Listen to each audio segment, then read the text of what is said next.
Stephen King once wrote that nightmares exist outside of logic, and there's little fun to be had in explanations. They're antithetical to the poetry of fear. In a horror story, the victim keeps asking why, but there can be no explanation, and there shouldn't be one. The unanswered mystery is what stays with us the longest, and it's what we'll remember in the end. My name is Alan Wake. I'm a writer.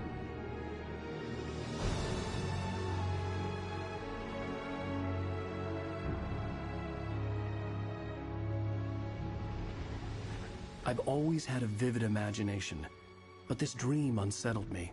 It was wild and dark and weird, even by my standards. So yes, it began with a dream. Following a typical nightmare pattern, I was late, desperately trying to reach my destination, a lighthouse. For some urgent reason, I couldn't remember. I'd been driving too fast down a coastal road to get there.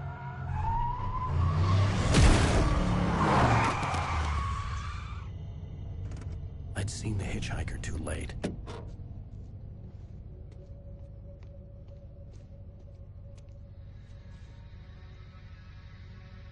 He was dead. I was convinced they'd put me in jail and I would never see Alice again.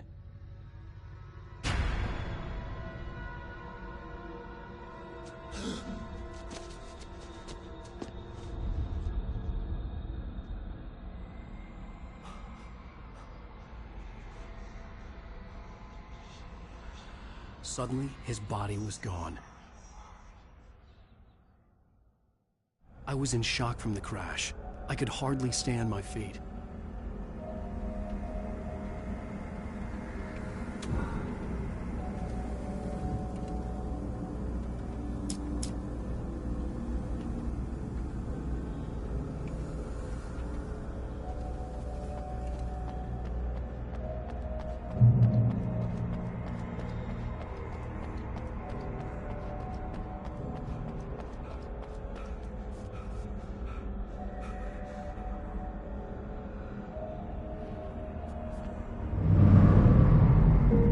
To go to the lighthouse. I knew there was something important waiting for me there.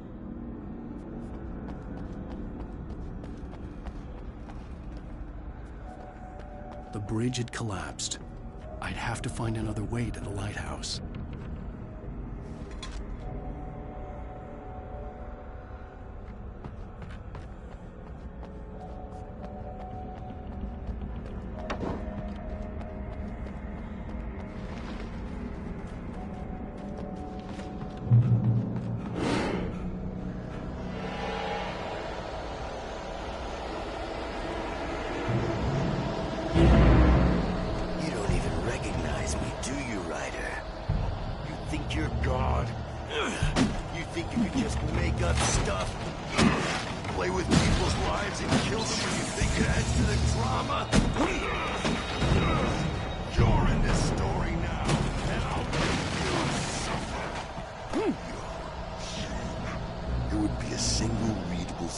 In your books if it wasn't for your editor.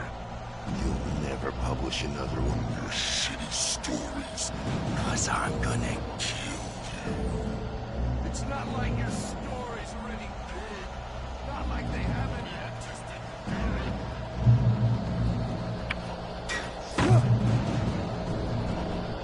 You missed your deadline! Damn.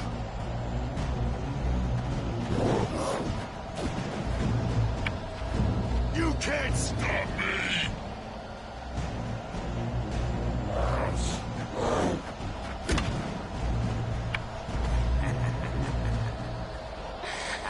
I realized that the hitchhiker was a character from the story I'd been working on. How does it feel to die by the hands of your own creation?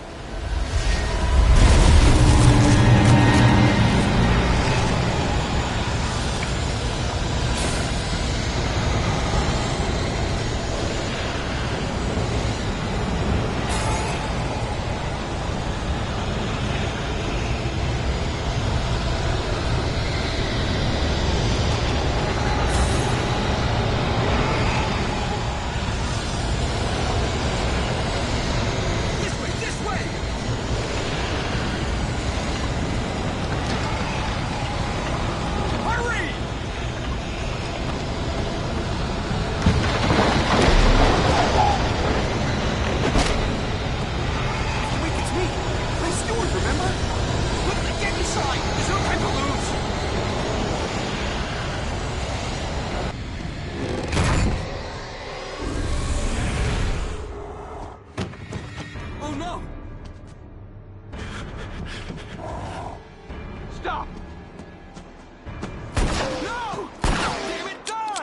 No! No!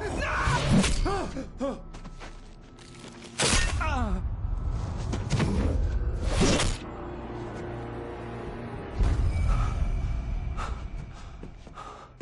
I was trapped. There was no way out.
Something important to tell you.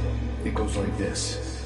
For he did not know that beyond the lake he called home lies a deeper, darker ocean green, where waves are both wilder and more serene. To its ports I've been. To its ports I've been. Do you understand? No. Follow my light.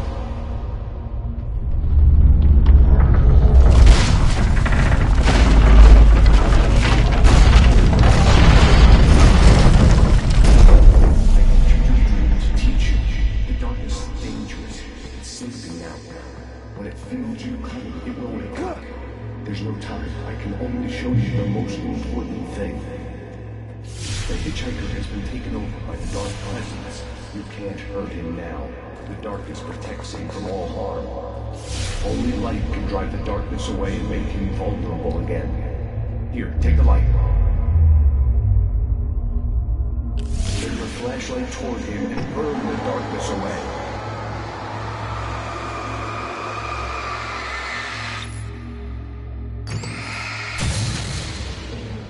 You did it. Now the darkness no longer protects him, but it's still inside, controlling him. He can't be saved. He's still a threat. He is still your enemy. Here, take the gun.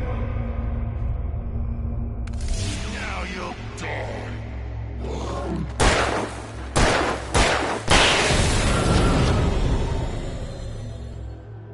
Good. You've done well. Remember what I've taught you. That is all. I will give you back your dream now. In the nightmare, a terrible darkness was taking over the world. The lighthouse was the last safe place on Earth.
I can keep this up forever!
Shh, baby. Just another nightmare.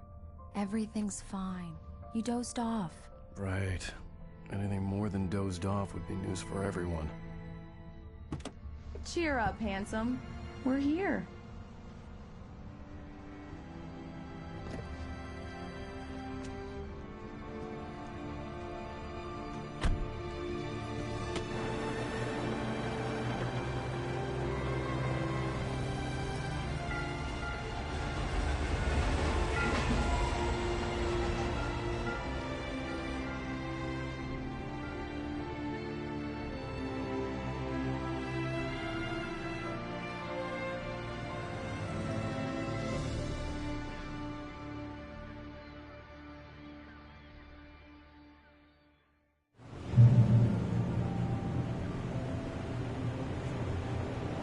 Let's act like we're on vacation.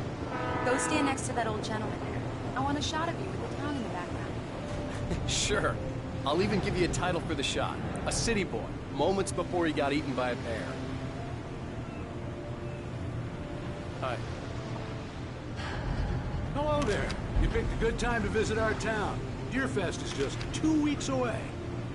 Deerfest, huh? Did you hear that, honey? You have a lovely wife. If you don't mind me saying. I'm Pat Maine, by the way. Nice to meet you. Yeah, I'm Alan Wake.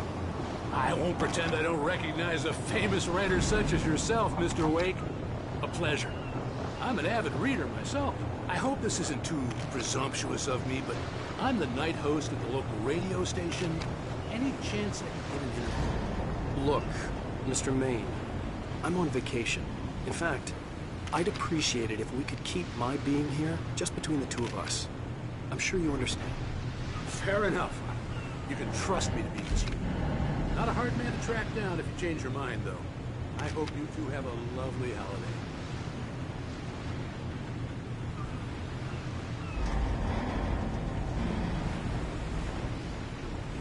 Very nice. I got a couple of really good ones. And I see you made a friend. That's cute. Right.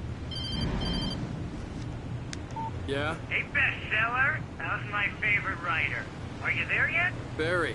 Yeah, we just got here. Are the locals giving you trouble? Just say the word and I'll hop on a plane and come make sure that you're left alone, Al. No, Barry, we're fine. Great, great. Just want to make sure you can relax and recharge. So, how is the place? Has it gotten your creative juices flowing? Barry, we're just settling in. Okay, Al. I'll call back later to make sure you're doing okay. And you call me if there's a problem, okay? Okay. Just looking out for you, buddy. Talk to you later. I love you too, Barry. You know he's going to be calling you every 5 minutes. Barry is Barry. I can always turn off the phone. What did I tell you? Text message from Barry. He says hi to you too. Alan, we're here. Come on, let's get back to the car.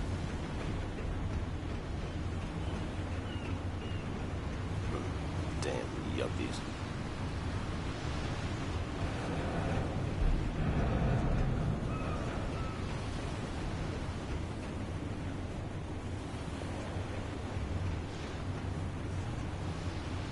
Come on, Slow. We need to stop at the local diner to get the cabin key from the landlord, a Mr. Carl Stuckey. He's waiting for us. I'll go fill her up while you get the key. I'll pick you up here in, say, 15 minutes? Sure. Alan, thank you for coming here with me. I love you too. Go on. I'll promise to behave.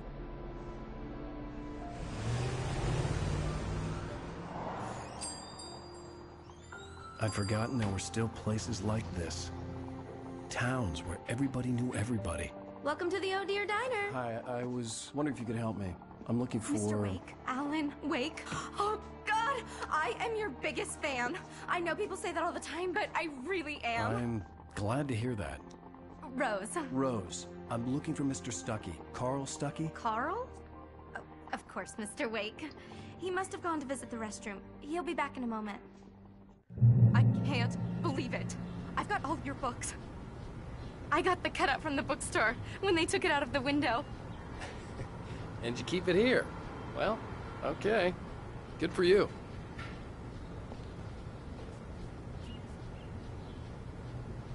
Try the coffee.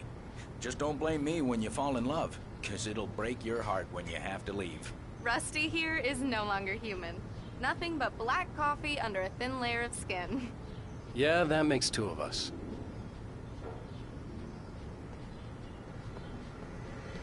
Are you staying long, Mr. Wake? I can't believe it. I'm having a conversation with Alan Wake. Do me a favor, Sonny.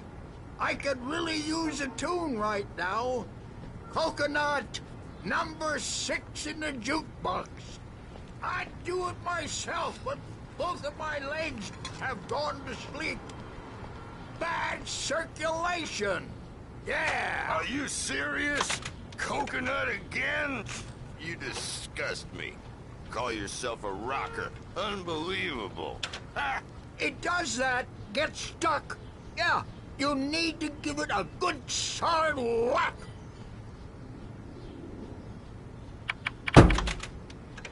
You put the lime in the coconut, drink them both up. Now that's what I'm talking about, yes! This is it. I've died and gone to hell. Don't go in there, young man. You can hurt yourself in the dark. I think I can handle it, ma'am. I didn't want to wait. I wanted to find Stucky, to get the key and get out as soon as possible. The waitress was giving me a headache. Overeager fans always did.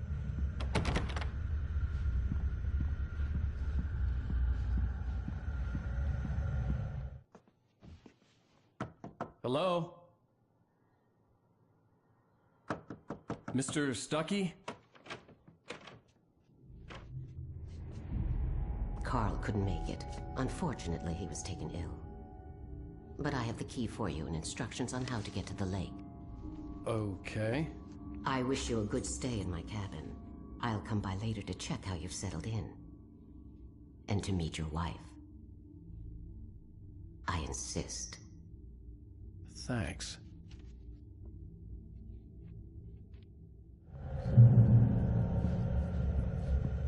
Cauldron Lake is a special place. Very inspiring.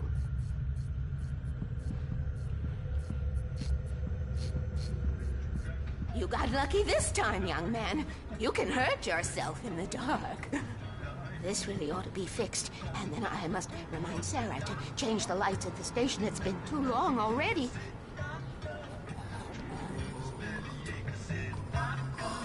Even that sounds better than your singing. Are you all right? The Andersons, they're, local musicians. We're waiting for Dr. Hartman to come pick them up. They wandered off from his clinic at the Cauldron Lake Lodge. Bye, Mr. Wake. Mission accomplished. The key and the directions. My hero. I got some flashlights, just in case. Hey, wait! Mrs. Wake! Your keys!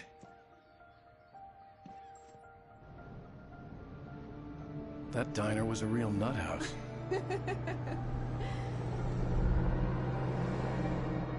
Can you believe this place? This would make a wonderful setting for a book. We're supposed to be on vacation, Alice. I'll figure it out when we get back home. Okay? Okay. We can talk about this later. Batman here on PBFF. I didn't want to talk about it. I wanted to bury my head in sand. Here's another one of my favorites to go with it. Once upon a time, I was a successful writer, but that was a long time ago. I hadn't been able to write a word in 2 years. Not since my last book. And now the weather. It's gonna be a clear night, so you folks in the big city might want to look up every once in a while. See those stars winking down at you? It gets pretty dark out here, but they'll light your way.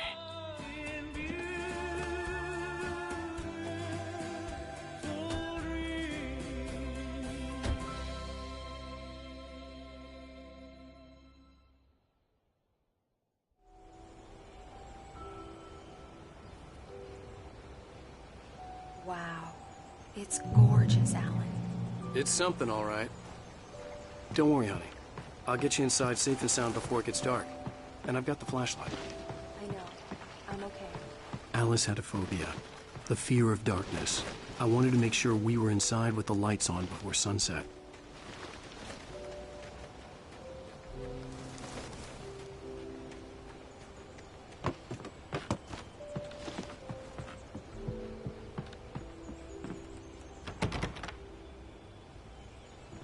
Here we go. Let's take a look inside.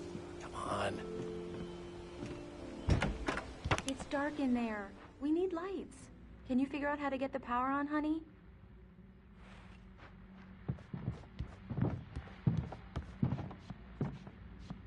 Hello? Anyone here?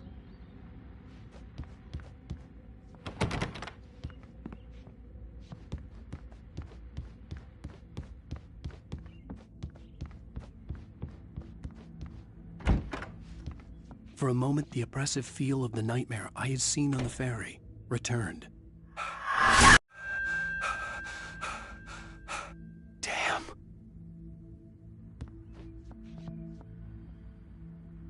I needed to get the power running in the cabin.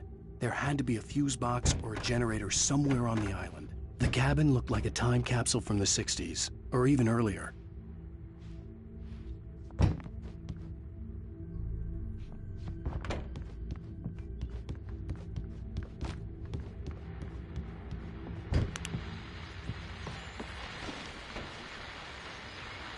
The Deerfest guests have already started to arrive. Just ran into one on the ferry. Famous artist, no less. We'll see if we can rope him into an interview later on. Now, let's go to the phones. Caller, you're on KBF-FM. Hi, Pat. It's Rose. Why, hello, Rose. I know who that famous artist was. It was Alan Wake, wasn't it? He's my favorite writer. Well, Rose, I just saw him at the diner. Oh, I am so excited he's here. I'm sure he's glad to be here, too. Well, folks, I guess the secret's out. This is Pat Maine on KBF-FM. Now, some music. Great. So much for keeping a low profile. The power cable goes to that shed over there.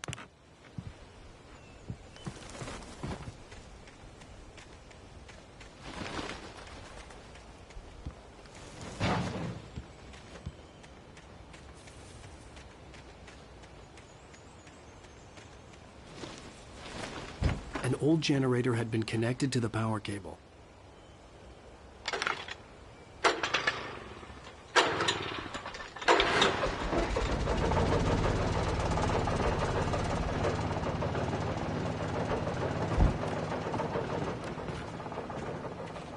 The lights are on! Good work, honey. I'll freshen up a bit and start settling in. Okay, I'll look around a bit. The island had once been the site for a love story. Maybe it would be that again. It was a beautiful place. I told myself I could rest here, sleep here, and forget about my work.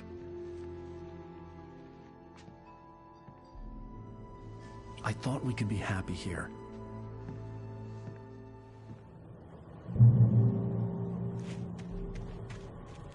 Alice had told me about Cauldron Lake Lodge. The old building used to be a hotel, but these days it was no longer open to the public.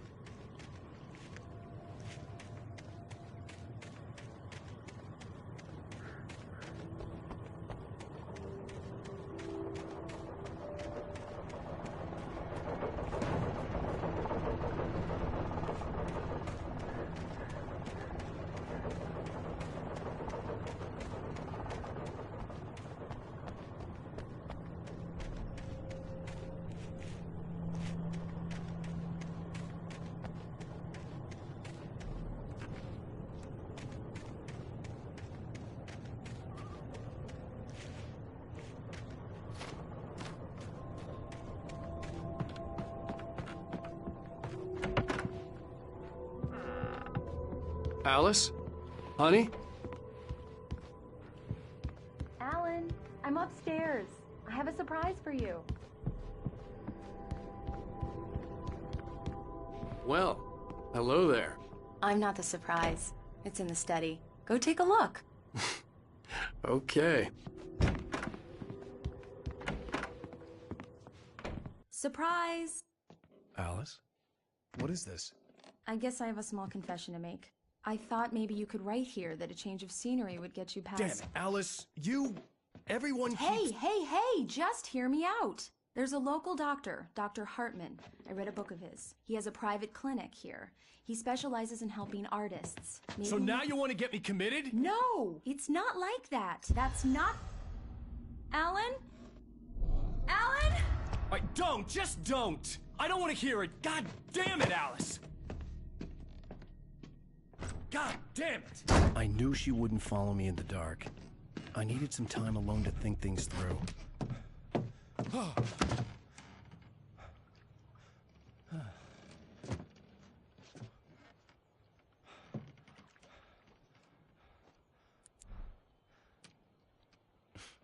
Damn it.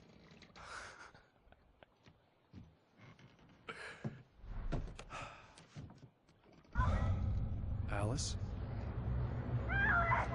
Alice? Alice! The cabin had gone dark. All the lights were out. Alan!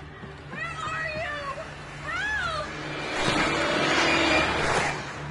Alice, I'm coming! It's all right, I'm coming! No! What the hell? Alan! Help me! Alan! No! No! Ah! Alice? Alice?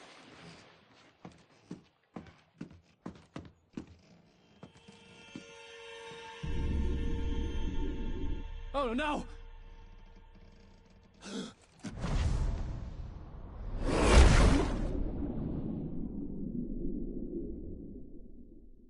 Keep going, Alan. Wake up. Alice?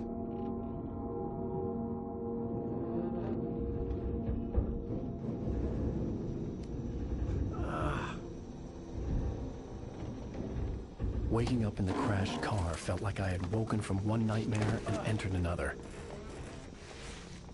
I couldn't remember how I got there. All I knew was that something terrible had happened to Alice.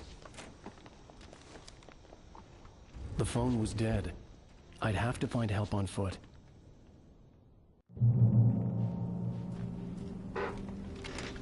Among Alice's things was a book, The Creator's Dilemma, by a Dr. Emil Hartman. Seeing the book brought back my fight with Alice. I didn't like it, and I didn't like the guy's smug face on the cover either.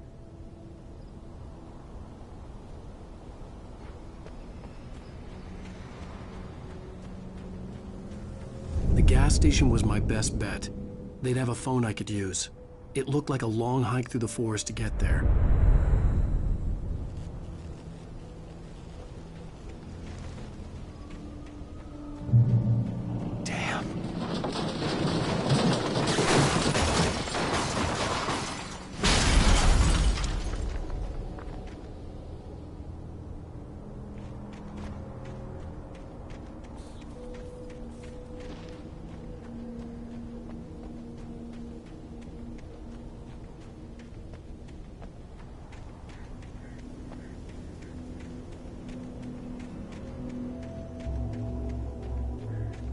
Hello?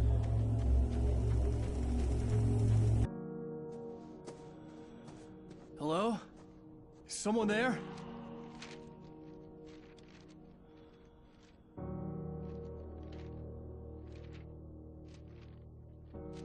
The loose sheets of paper were pages from a manuscript entitled Departure.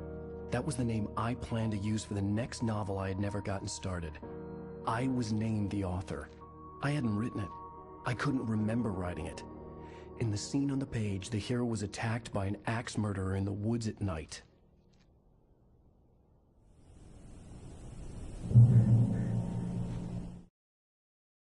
Departure by Alan Wake. The man turned to face me. His face was covered in shadows. It was hard to make him out in the darkness of the forest that surrounded us. But the axe he lifted was plain to see. It glistened with the blood of his victim. He grinned madly. The shadows were alive, distorting his features. It was a scene from a nightmare, but I was awake.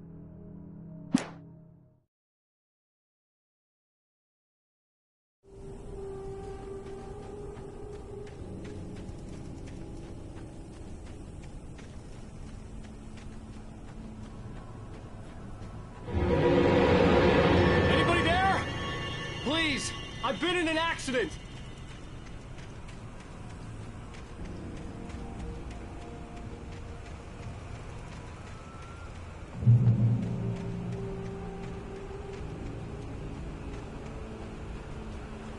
The lights up ahead were a good sign. Maybe I wouldn't have to hike all the way down to the gas station to find a phone.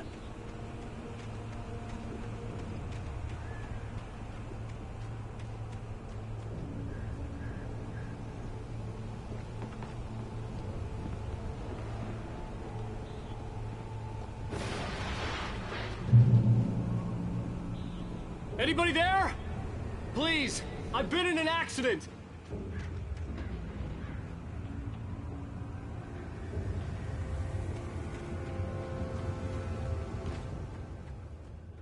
Hey! Hey, you! Phil! There's been an accident. I need help. Listen, I need to... Premium cabins for rent in... Oh, hell. Carl Stuckey. Pleased to meet you. Non-refundable reservation deposit required. Fair and square. Fair and square.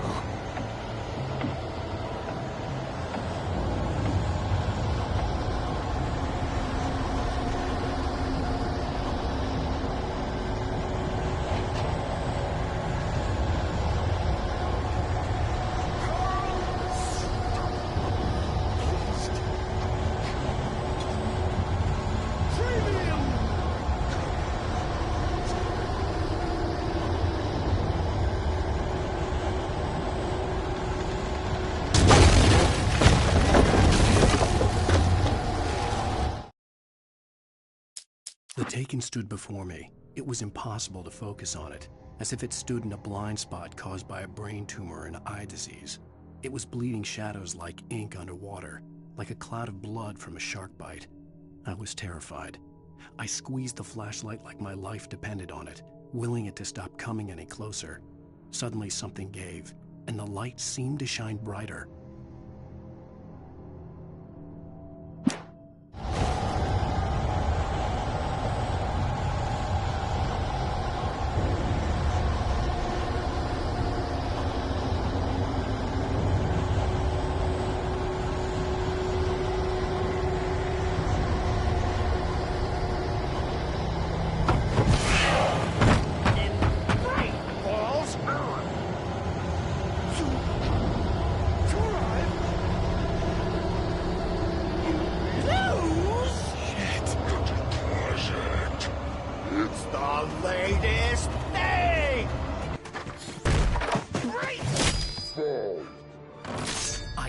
Figure a way out of this.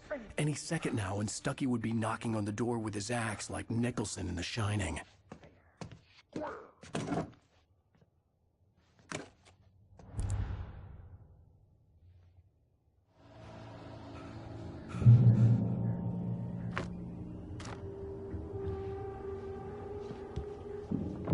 During your trying. It's the latest. Yes. Wright Falls Sheriff Station. Hello?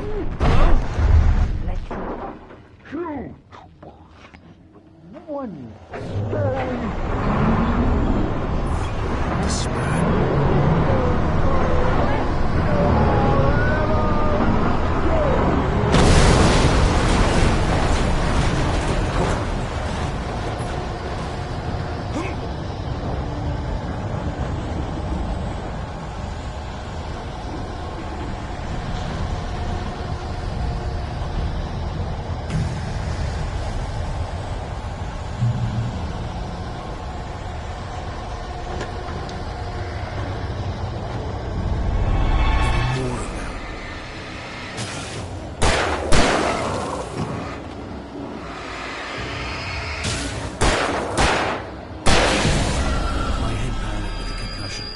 I'd never fired a gun outside a shooting range, and now I just killed someone.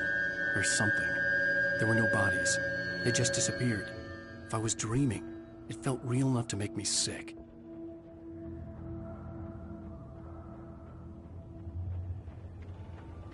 Eerie hand-painted graffiti was revealed by my flashlight. Someone had hidden a chest of supplies near it.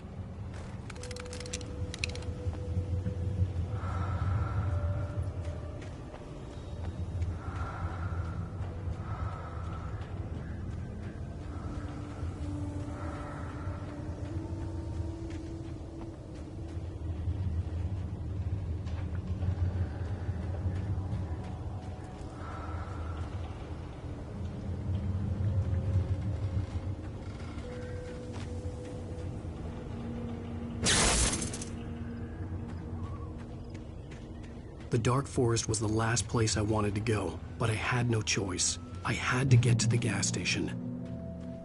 It's rabbit season!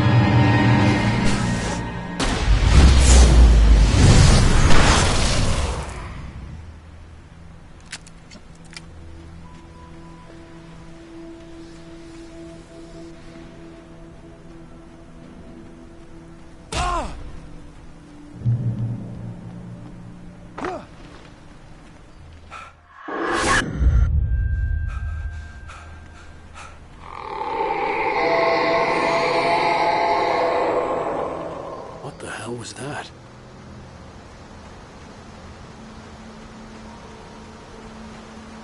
When I saw the river below, something uncoiled itself inside my head. I realized that I'd have to find a way across. I didn't even want to look at the water.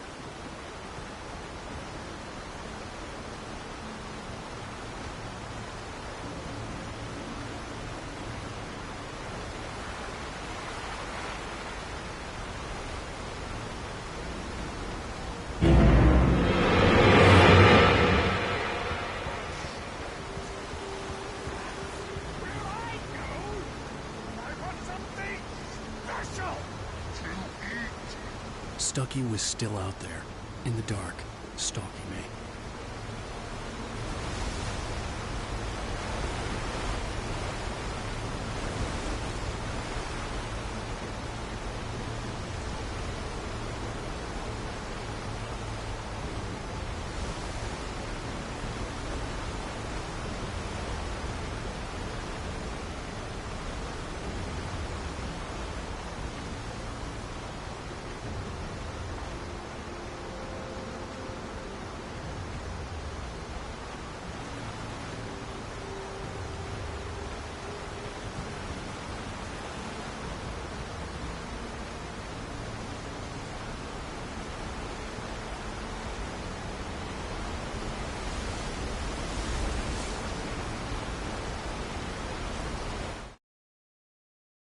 Barry Wheeler was bouncing off the walls. He jumped on a plane after.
Taken.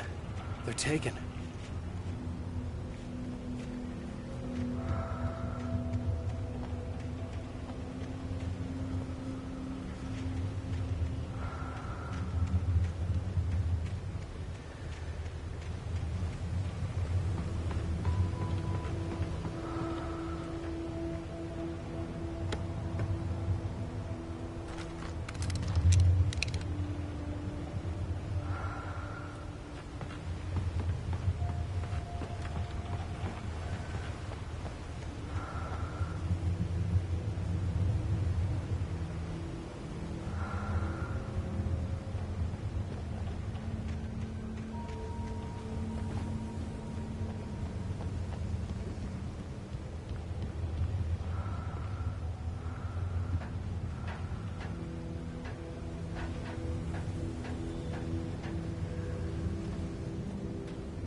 The staircase was broken.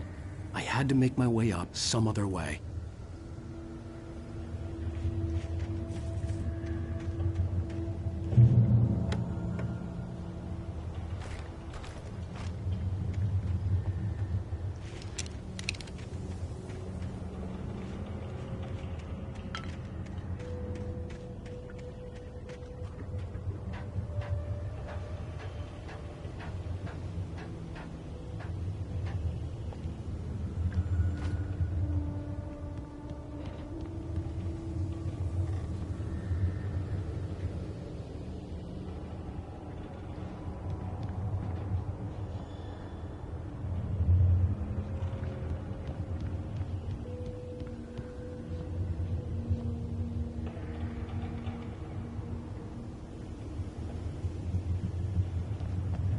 With all this forestry equipment around, there had to be something I could use to reach the top.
I heard them before I saw them, swooping down from the sky and screeching as they came. I spun around just as the cloud was upon me. For an instant, I stared into 100 dead eyes, black pearls glittering in the darkness. I raised the flashlight and the swarm exploded like fireworks. Feathers burned, turned into ash. I couldn't hear my scream above theirs.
I was just outside for a breath of fresh air, and what a night.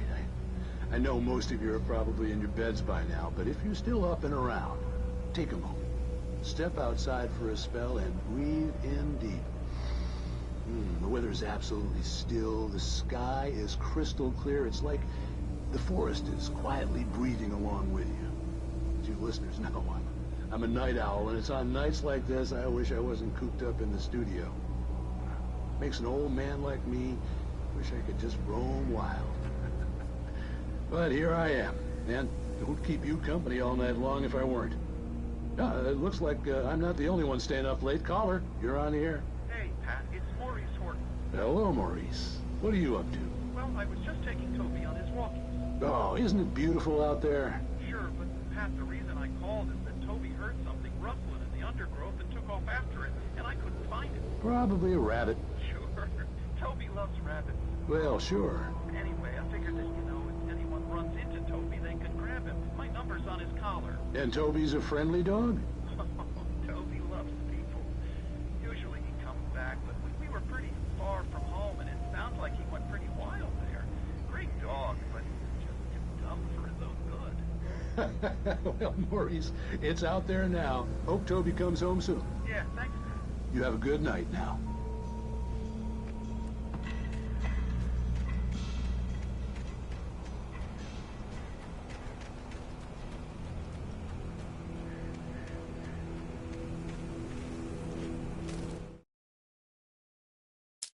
At first, I kept finding the pages as if by accident. The book I couldn't remember was either a terrible and true prophecy or an act of creation that had rewritten the world. I began to hunt the pages feverishly, for they held the answer to the mystery. With it, I could save myself. With it, I could save Alice.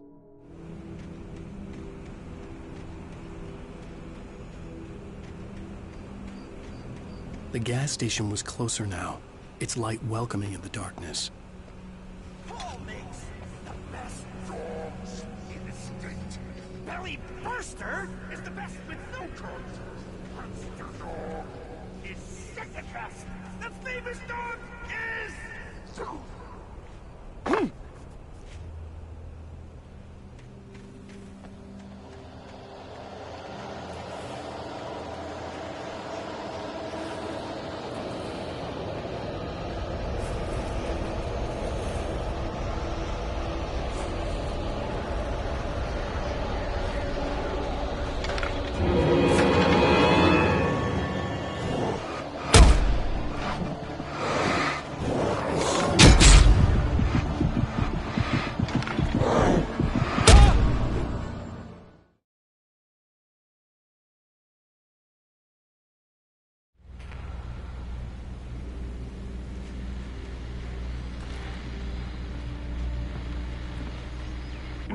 Well, I was just outside for a breath of fresh air, and what a night. I know most of you are probably that's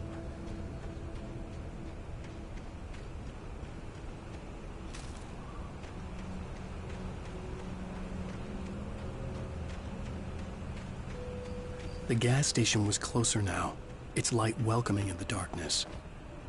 Paul makes the best dogs in the state. Belly Burster is the best with no coat. Monster Dog is second best. The famous dog is...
I stepped into the gas station's garage. It was dark and quiet. The place was a mess. It looked like someone trashed the place or that there'd been some kind of fight. Light spilled into the room through an open door at the back, and I made my way toward it. Without any warning, I was blinded by a bright light. An old portable TV on the shelf had come alive by itself. Impossibly, I could see myself on the screen, talking like a madman.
bestows immortality on those who advance it to elevate all of mankind. Newton, Einstein, Sagan, princes among men. But the price for such a legacy is steep indeed. In Night Springs. Tonight's episode, a quantum suicide.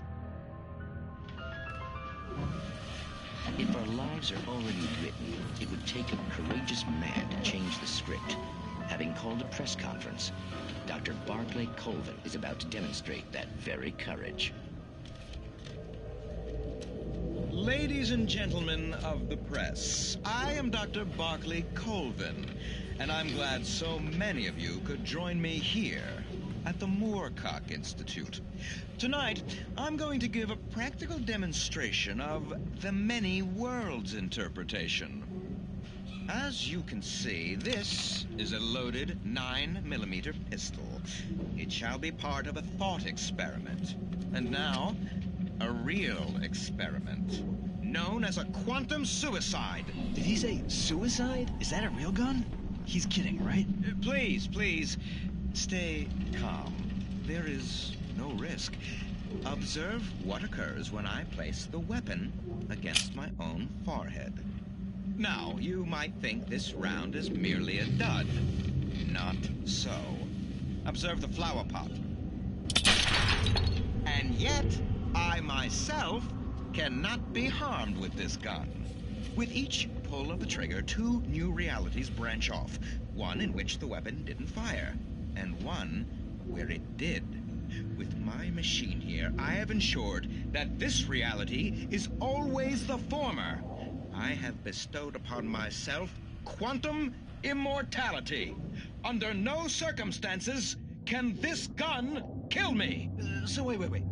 What you're saying is that every time you pull the trigger, in another reality, you die? Yes, of course, but that's completely trivial. There's an infinite number of things that could happen at any moment, and they always do happen somewhere. The point is, this one thing did not happen here. You're insane, Colvin. Insane? Insane? Hey, was this thing supposed to be plugged in? I stumbled on it. You fools! Gaze upon quantum immortality.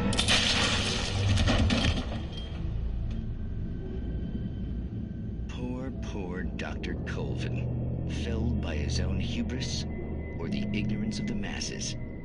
Perhaps he should have left the crate unopened, the decaying atom unobserved. Curiosity often kills the cat. In Night Springs.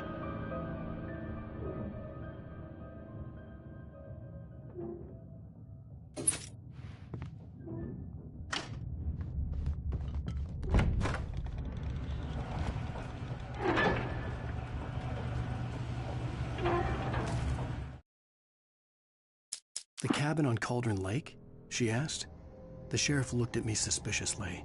The early morning light flooded through the office windows. I would probably never have gotten out of the woods alive without her help, but I couldn't tell her the truth of what I'd faced the previous night. She'd think I was lying or crazy. She'd lock me up, and she wouldn't help me find Alice.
Stucky's body vanished, leaving behind only a lifetime of nightmares to come, assuming I'd reach the lights at the gas station alive.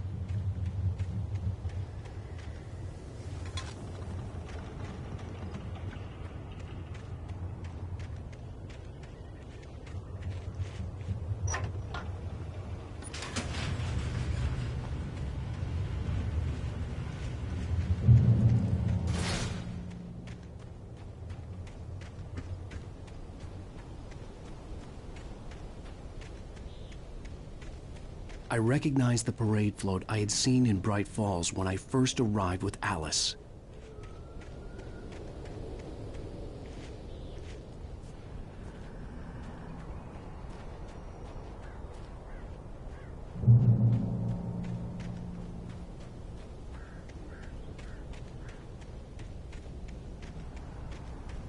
After the insanity I had just experienced in the darkness, the lights of the gas station felt comforting. At least for a moment, the sane world reasserted itself.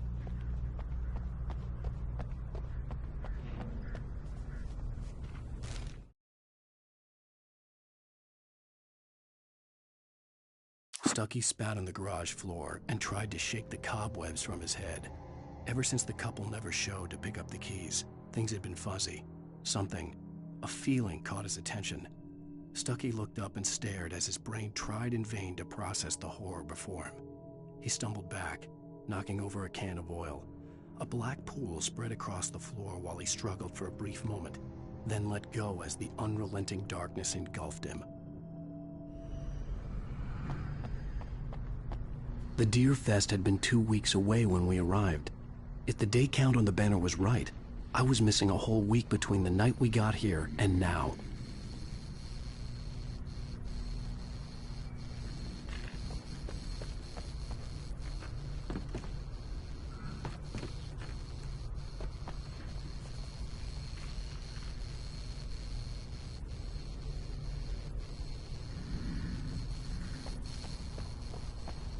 The garage was a mess. It looked like someone had trashed the place, or that there'd been some kind of fight.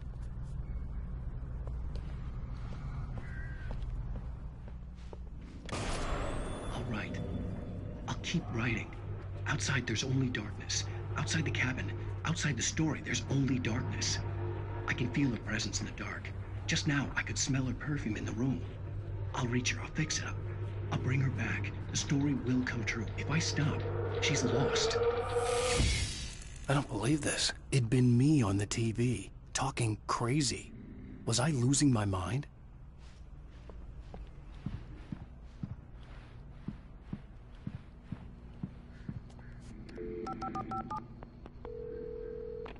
Bright Falls Sheriff Station.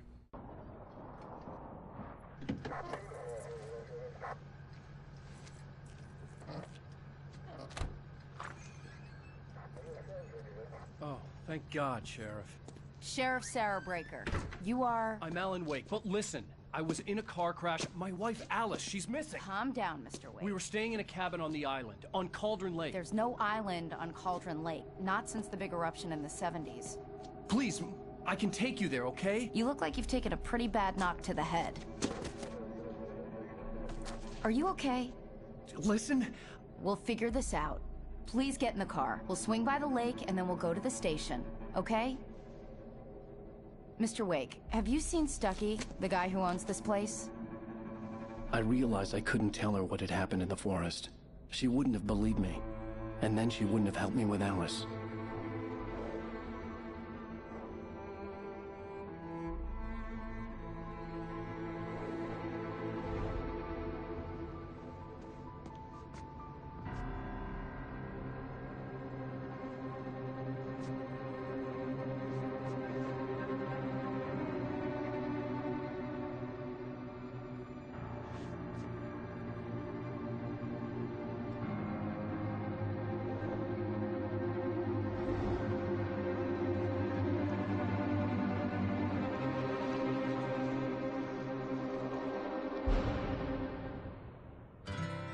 Candy-colored clown they call the Sandman tiptoes to my room every night, and just to sprinkle stardust and to whisper, go to sleep, everything is alright.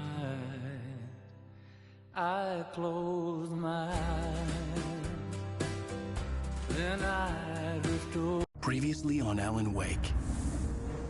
I came to Bright Falls with my wife, Alice. Thank you for coming here with me.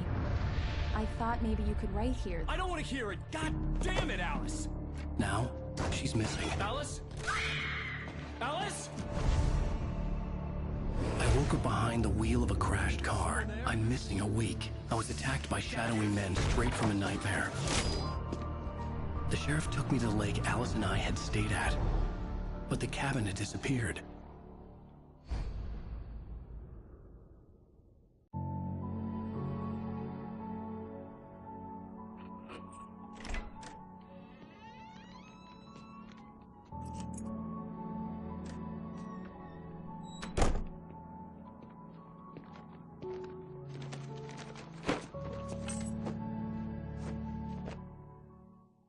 Honey, I'm home.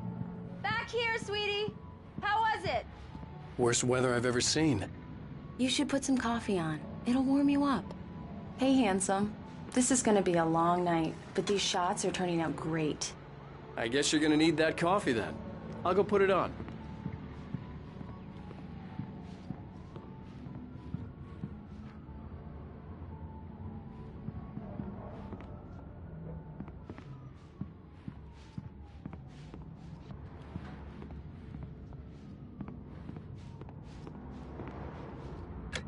Coffee's on. Great, thanks. I'll need it if I'm gonna finish this by tomorrow.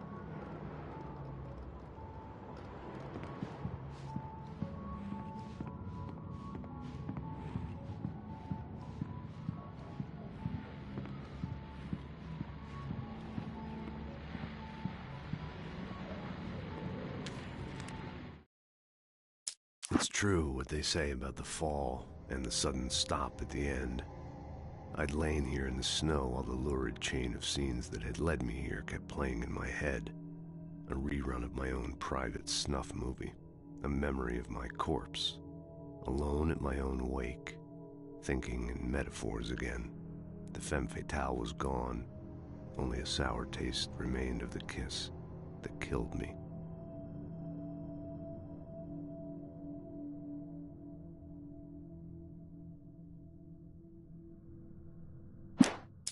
This was a late goodbye. 13 years after I'd gotten my revenge, it had finally caught up with me. It had been a long time to bear the pain. My blood painted the snow red.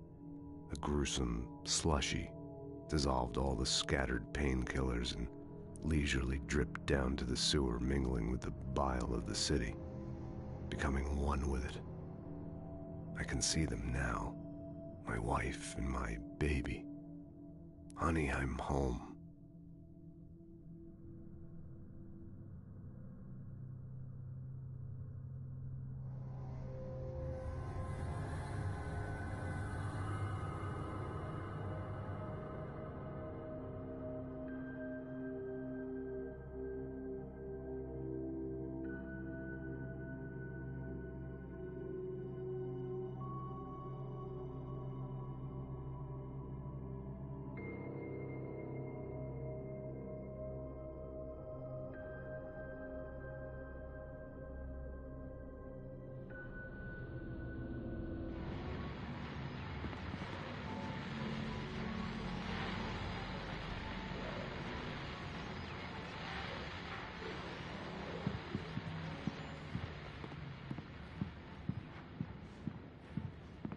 Oh, hey, I just finished those cover mock-ups. They're on your desk. Tell me what you think. No kidding. I didn't think you'd get them done this quickly. On occasion, I can perform all sorts of miracles, my dear. Oh, really?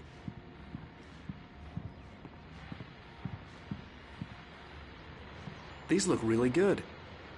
Oh, sure, until Barry gets his hands on them. Which, by the way, will happen over my dead body. The last time was the last time. Oh, and speaking of Barry, he called. Alan? Alan, please check the fuse box. I'm right here. I'm on it, honey. Please hurry. Honey, it's a power outage. I've got the flashlight. Okay. Hi. You okay?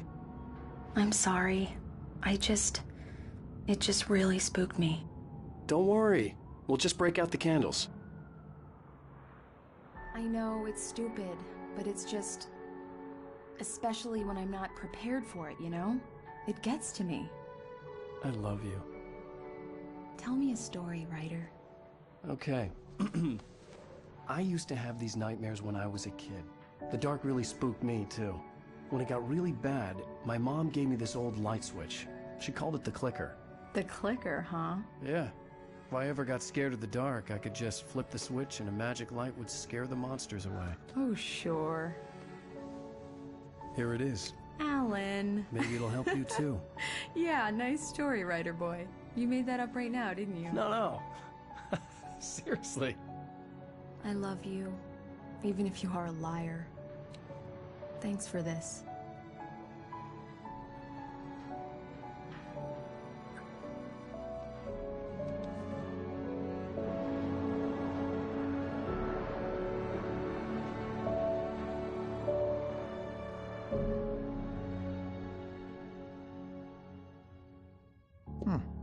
How do you feel, Mr. Wake? Any nausea, disorientation, anything like that?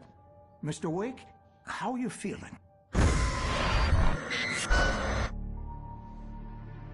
I'm okay. My head's fine. I had to lie about my headache and memory loss. He'd send me to a hospital for tests. I couldn't leave without Alice. Very well. I don't think you have a concussion, but you've obviously been through quite a shock. You should take it easy for a couple of days. Thanks. Well then, Mr. Wake, we're done here. If the pain gets any worse or you experience any other symptoms, you should come see me. I'll let you get on with it then. Sarah, Sheriff Breaker, is waiting for you. She's very good at her job. I'm sure she can locate your wife in no time. Doc Nelson was the image of a small-town doctor. Sheriff Breaker had called him to the station to take a look at the cut in my head.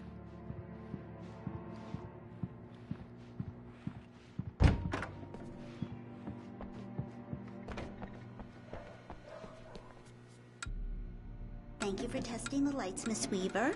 Everything seems to be fine. I don't have the luxury of being complacent, Deputy Grant. The bulbs will need changing soon. You can't change them in the dark. I'll be sure to take care of it, Miss Weaver. Have a nice day now. Very good. I'll come back later on to remind you, just in case. Mr. Wake, the sheriff is waiting for you in her office down the corridor. That was Cynthia Weaver. I guess you can call her the town eccentric. She used to be the editor of the local newspaper, but she's focused on, other things these days. She'd fit right in where I come from. As you can see, she's a little obsessed with maintaining the light bulbs of the whole town, refuses to step on shadows, things like that.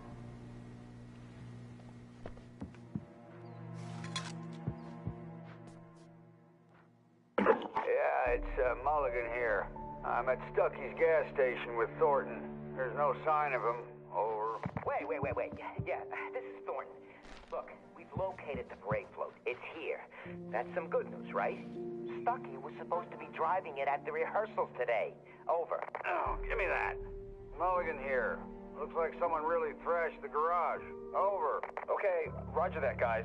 Keep looking for Stucky. Jane's out.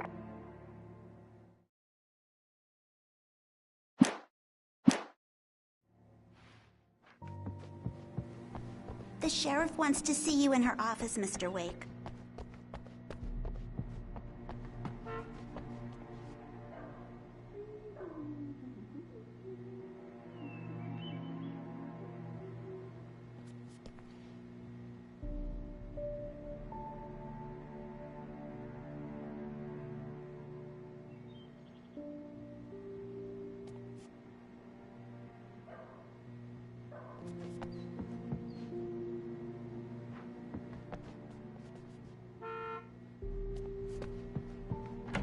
Come in, Mr. Wake.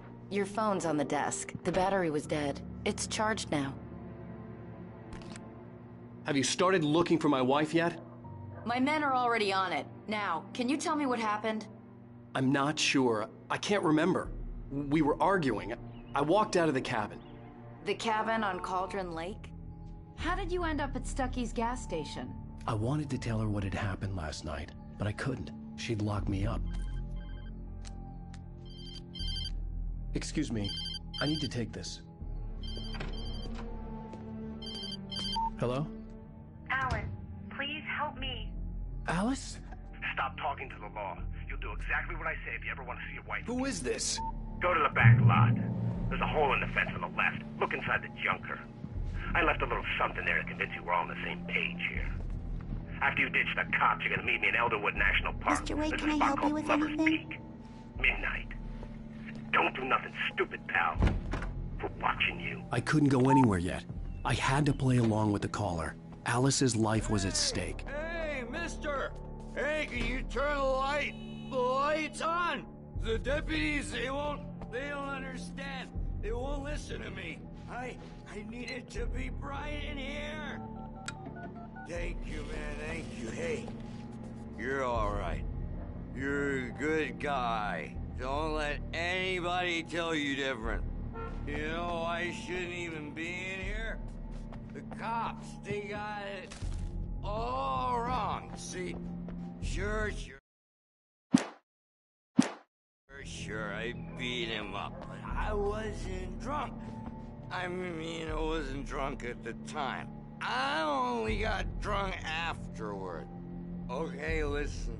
You gotta listen carefully now. Here's the kicker.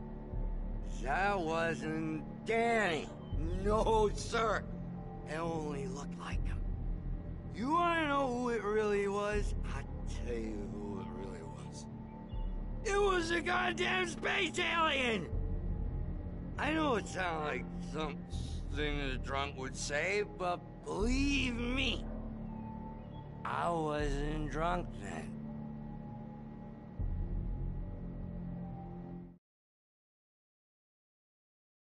In spite of its human mask, to describe the dark presence as intelligent would have implied human qualities on something decidedly inhuman.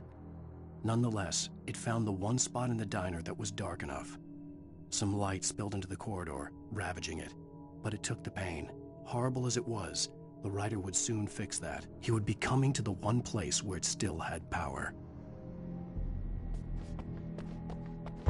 The early morning light hurt my eyes and made my head ache. The man on the phone had said, "Go through the fence on the left."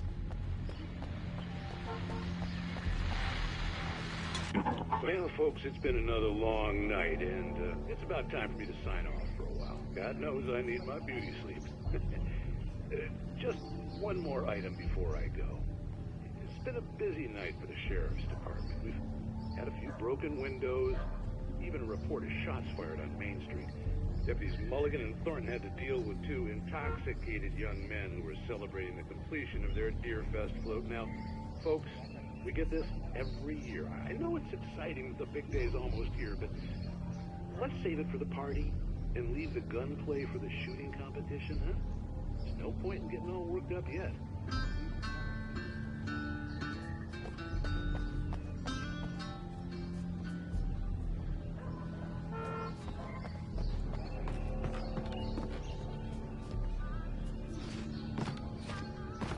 The caller had told me to find a hole in the fence behind the police station. There was something for me in an abandoned car. The kidnapper fired his gun one last time, and the shadow vanished into the darkness it had come from. See? Nothing to it, Wake. The thought of Alice in his hands was revolting. We stood on the wooden platform of Lover's Peak, the waterfall on the mountain behind us, the lights of the radio mast blinking red in the heights above. I fought with the urge to take a swing, force myself to speak. Let's cut the act now. Where's my wife? Alice looked through the viewfinder, lining up the shot. Cauldron Lake was breathtaking. Something caught her eye. A figure standing in the shadows behind the cabin, like a thin woman in a black dress. She lowered the camera and looked again. No one there. Just a collection of bushes that looked vaguely human-shaped. She shook her head and laughed. Alice's driver's license had been placed on the front seat. The caller meant business. Barry? Ow! Ow! Thank God! Where the hell have you been? I've been trying to reach you for a week, you and Alice. Oh, I've been worried sick. I flew out yesterday. I'm here in Bright Falls. Barry, listen to me. I'm at the sheriff's station. Come and get me. I can't talk now. Al, what the hell is going on? I had to get the sheriff to let me go. I needed to get to Elderwood National Park to meet Alice's kidnappers.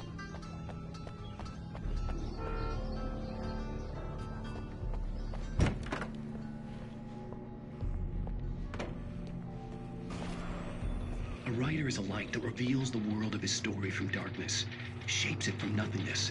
The way a sculptor carves a statue from a block of granite. If I stop, the world I'm making dies. Darkness will reclaim it. It's a long, hard journey into the dark. Alice's life is at stake, but I can't think about that, or I'll lose it. The dread lingers at the edge of perception. I'll push on. Anything is possible here. I'll write the story. I'll save her. Marvelous, Sarah. I just wanted to settle all the damage the Anderson brothers might have inadvertently caused on their recent... Are you feeling any better, Mr. Wake? I'd like to leave. Am I free to go? Well, we still need to talk about... Am I under arrest? No, of course not. But I need to know where you'll be staying so I can get in touch with you. I'd avoid the motel. The Majestic is known for its roaches. The cabins at Elderwood are pretty nice, though. That sounds perfect. I'm Dr. Emil Hartman. I'd like to invite you to stay at Cauldron Lake Lodge. Did you talk to my wife? I had the pleasure of discussing your situation with her on several occasions. Did you set something up with her? I invited her here. My clinic is a place where... Oh, hey! Oh, my! Take it easy. Hey, nobody move! Get your hands off of my client! Who are you? I'm Barry Wheeler, his agent. If you have business with Mr. Wake, you talk to me. You yokels won't know what hit you once I sick my lawyers on your asses. No harm done, Sarah. I'm all right. I don't want to press charges. Mr. Wake, my offer still stands. Get me out of here. What the hell was that about, Al? We don't need a replay of that thing with the paparazzi. I thought they were gonna lock you up. I had to talk to someone. I told Barry everything. He thought I was certifiable, but when he heard about the manuscript, I had him. The fact that I'd written something, even if I couldn't remember it, was enough for him. He smelled money. And he believed that Alice had been kidnapped. Anything beyond that was another story. I had a midnight appointment with the kidnapper in a place called Lover's Peak, somewhere in Elderwood National Park. The plan was to rent a cabin. I don't like it, Al. I don't like any of it. It's not good. In fact, it's the absolute opposite of good. Mr. Wake! Barry, you found him! Hi, Rose. Oh, wow. I was just thinking about you, too. Great. I was just bringing Rusty some coffee. He's on the balcony, looking after Max. Poor thing. I really need to go. Great to see you again, Mr. Wake. Later! Who's Max?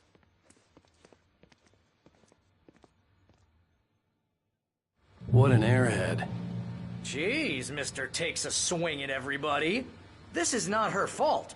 She's a very nice girl and, more importantly, a fan. She even has a fan site dedicated to you. And she was very helpful when I was looking for you. Seriously, Al, what you were saying in the car? Just listen to yourself. What, you shot a guy and his body just disappeared? When was the last time you slept? What, are you high? Have you been drinking? No! Look, Barry, I'm missing a week. And someone's got Alice. Do you and understand everything's just... what it sounds like when you say stuff like that? Don't get me wrong, it's a good story, could be a bestseller. But when you start confusing fiction with reality, you're buying yourself a ticket to the funny farm. Wait here.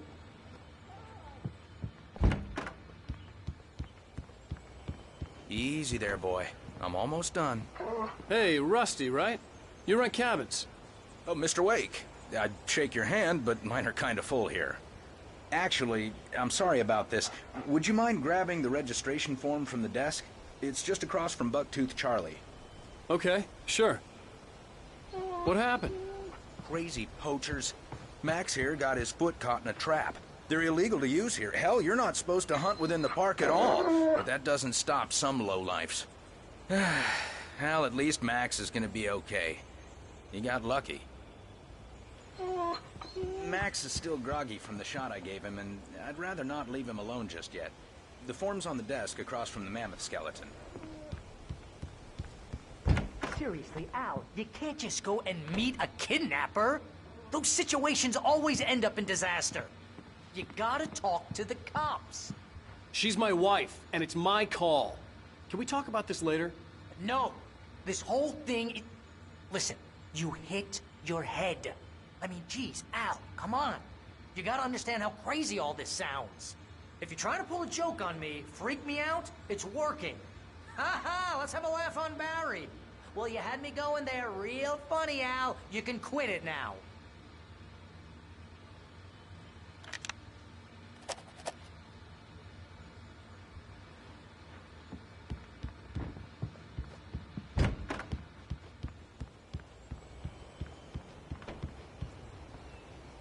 I think this is the form you wanted. And here are the keys. Okay, you're all set, Mr. Wake. Glad to have you staying here. Thanks. Can you tell me how to get to Lover's Peak? Oh, sure. It's at the end of the nature trail. Just follow the paths, you'll get to it eventually. It's an easy walk.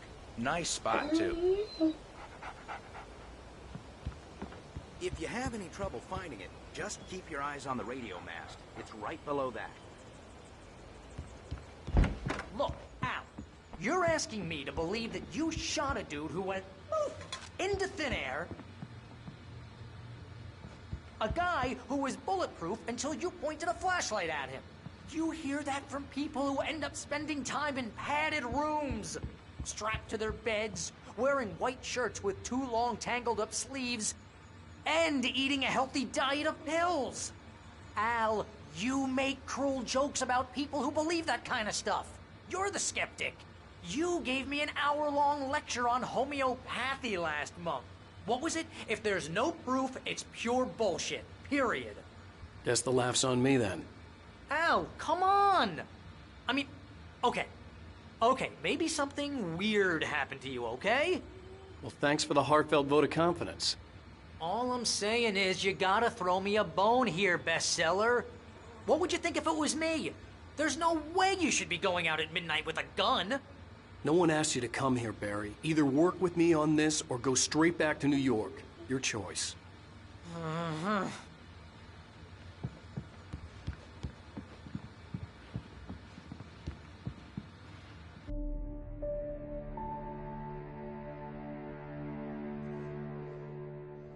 That's just crazy talk, Al. Al?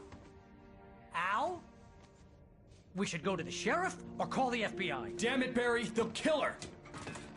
This is not a goddamn debate, Barry. I'm going to Lover's Peak. He said to come alone. Okay then.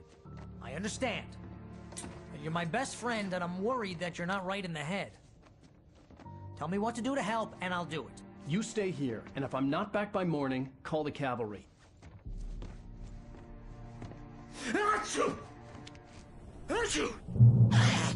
Just be careful with the natives, Al. These yokels are dangerous. Everybody hates a tourist, or it'll be Deliverance all over again. Bless you.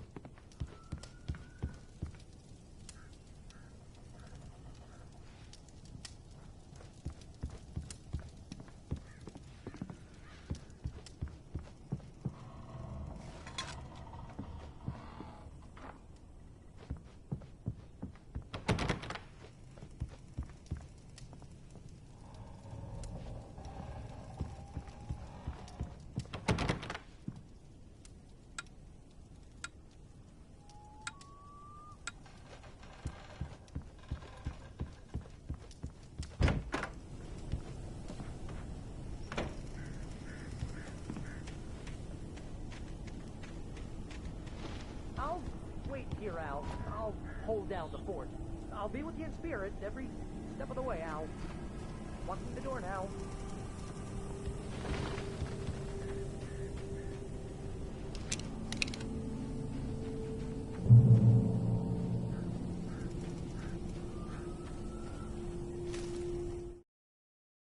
Barry had never gotten along with Alice, but he knew Alan loved her with an almost frightening intensity. And now something had happened to Alice. And here was Al armed with a gun and saying things people got put in padded cells for. It was as if his friend had experienced a massive psychotic episode and was now totally disconnected from reality. It scared the shit out of Barry.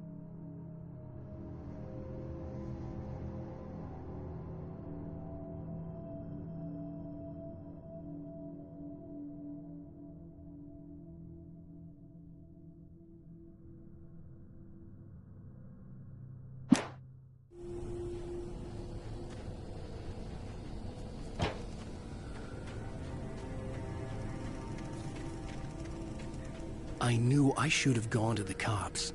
This wasn't the smartest thing I'd ever done, but I was still angry with Barry for trying to talk me out of it. These people had called me right in the sheriff's station. The cops wouldn't scare them, and they had Alice.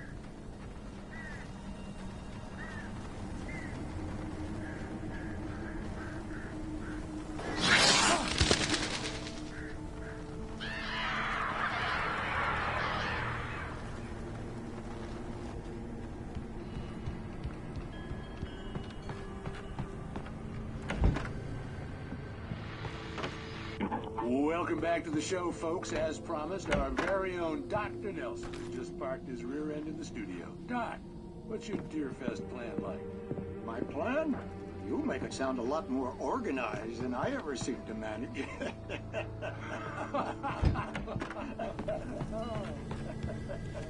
No plan, really. In the end, I'm just a little too wicked to do much more than that, you know. Oh, tell me about it. No sack race for us older gentlemen, huh? Yes, exactly, Pat. But I'm going to check out the parade, of course.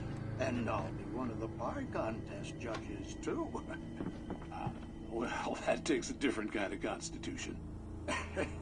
Oh, yeah. It's my kind of exercise. Now, Doc, seriously, you're in pretty good shape, though. You're the outdoors type. I know for a fact you're an avid fisherman. That's right. Matter of fact, just caught a heck of a largemouth bass early this morning. But you're not taking part in the fishing contest? No, not this year. See, Pat, I'm just not that competitive anymore. Now I just like to take my time and enjoy the peace of it. It's no fun if I need to worry about what I'm catching, you know? Well, considering your track record, the participants are probably pretty happy you feel that way. Well, Pat, that's kind of you to say.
Punishment. The cancer and cure of civilization. But some crimes are impossible to punish, especially in Night Springs. Tonight's episode, The Man in the Mirror.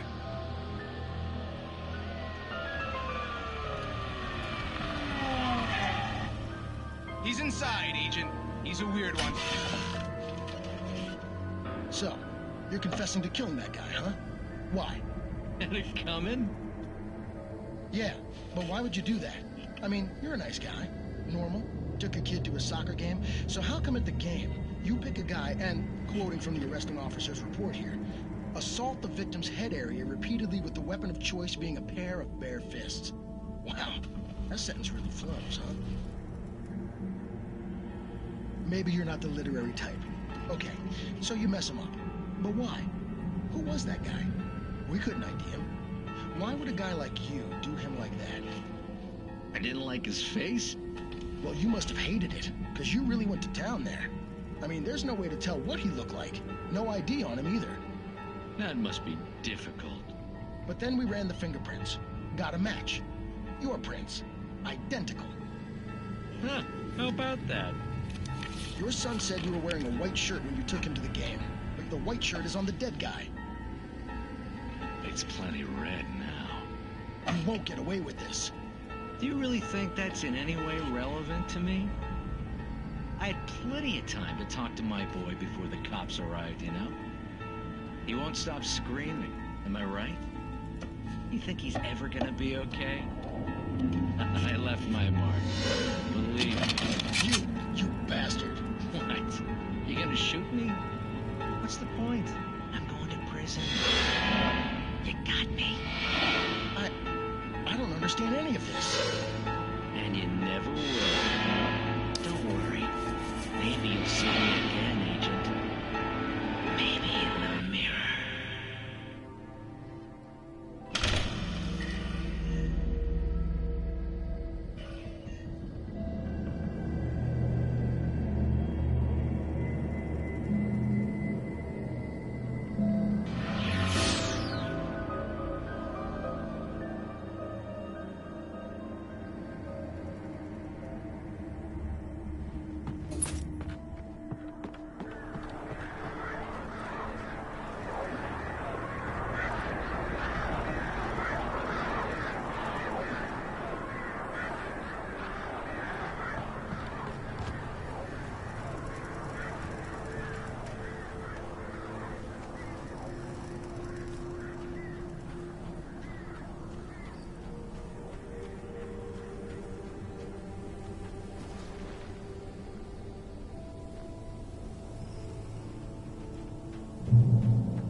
The air in the visitor center was heavy with an awful smell, as if some rotten drowned thing had crawled up from its grave. Rusty kept coughing blood. My eyes were drawn to the twisted shape of his broken leg. The attack had been vicious. Max whined in his cage. Rusty's eyes were wild with fear and terror. He gasped. "Mr. Wake, it happened just the way it was on that page."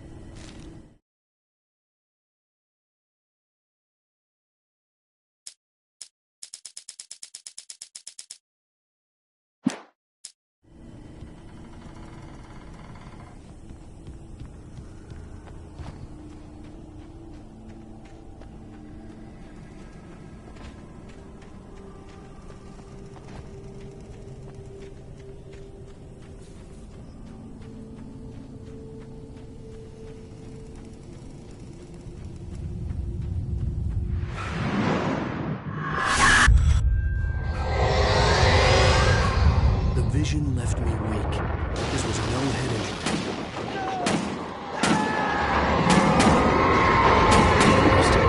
Damn. Rusty, hang on! Oh God! I'm coming! Please, help me! Anybody? Help me! Help me! Can you hear me? Anyone? Hello? Please help! Back here. Mr. Wake? Oh, hell. It happened just the way it was on that page. I found. Came true. It knew. So dark. It'll come back for me. You must... The lights. In the office. I have the key. Okay, Rusty. Hang on. I'll be right back. Whatever did this couldn't be far. Rusty had found a page from the manuscript. It would help me understand what had happened.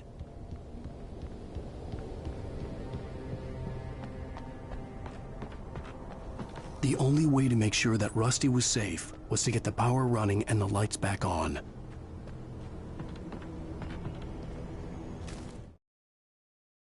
The visitor center was sturdy, but the impact turned the front of the building into splinters. Rusty was thrown across the lobby like a rag doll and hit the far wall hard. It didn't hurt until he tried to move and saw his leg bend the wrong way, felt the broken ribs stabbing him on the inside. Rusty howled in pain and fear, suddenly afraid to die alone.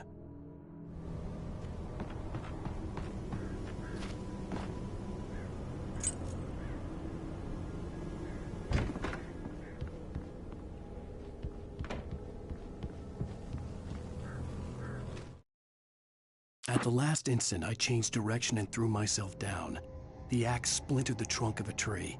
I stumbled into the pool of bright light. My lungs burned. I was too exhausted to move. I tensed as I waited for the killing blow, but it never came. I raised my head. Nothing moved in the darkness beyond. For the moment, bathed in the cold light, I was safe.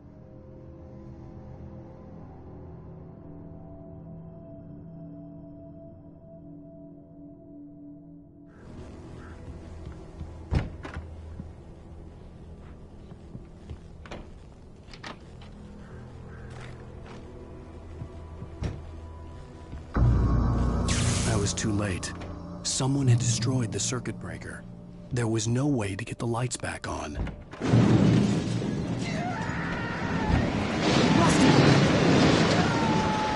Rusty! The ground was covered with glowing patches that looked like liquid darkness.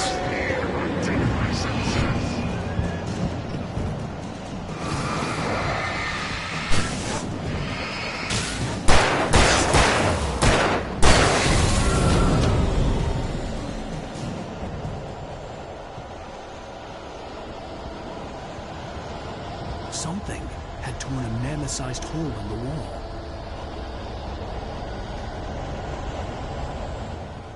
Please don't feed the animals.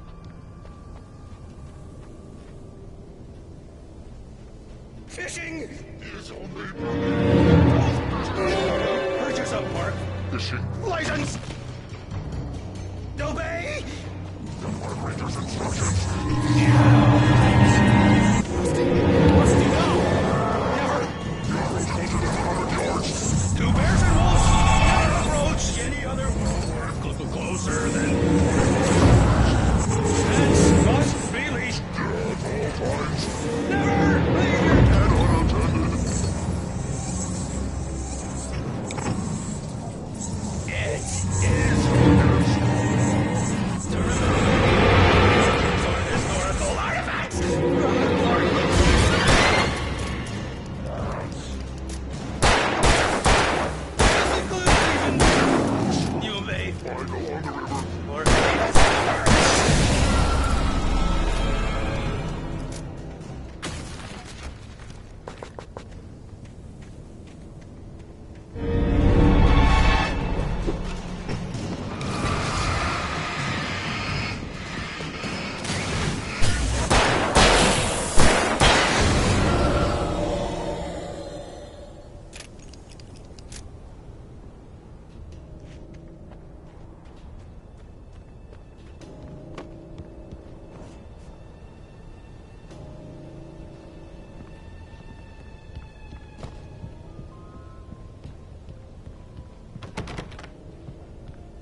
Forget about it, Barry. It's just me going crazy. Oh, jeez. Oh, jeez. You're not crazy. I wish you were crazy, but you're not crazy. Ow, be careful. Stay in the cabin. Don't open the door for anyone. I mean it.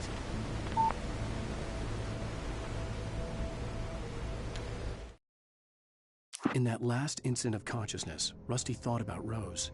He was older than she was. Rose was barely out of her teens, but she made him feel young and forget what a train wreck his long-dead marriage had been.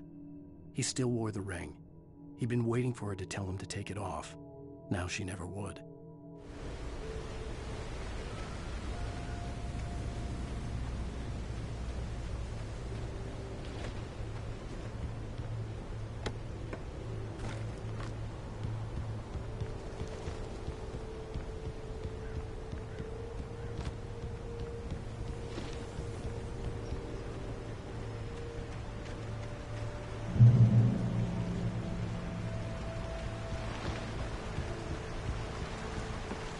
Lover's Peak was at the far end of the nature trail.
turned the corner, afraid of what the flashlight's beam might reveal. Suddenly, a roughly painted symbol of a torch glowed in the light. Behind it, hidden by a rock, sat a battered metal trunk. It was here for a reason, packed with supplies, batteries, flares, ammo, things you need to make it through the darkness of the night. Something left behind by someone who knew what I knew, and more.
Agent Nightingale didn't want to be in Bright Falls.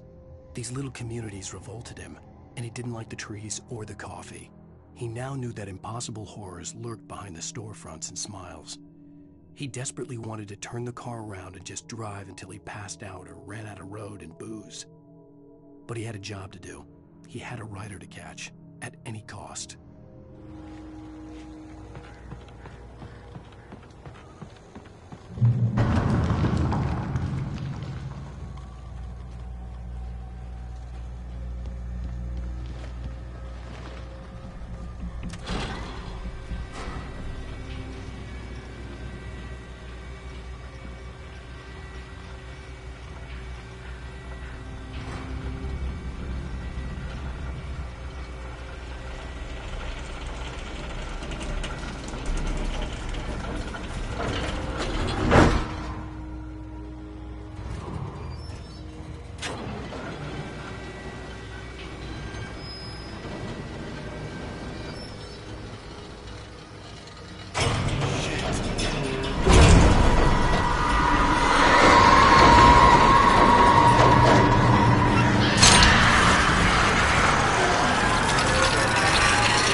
We gotta get moving. More of them coming.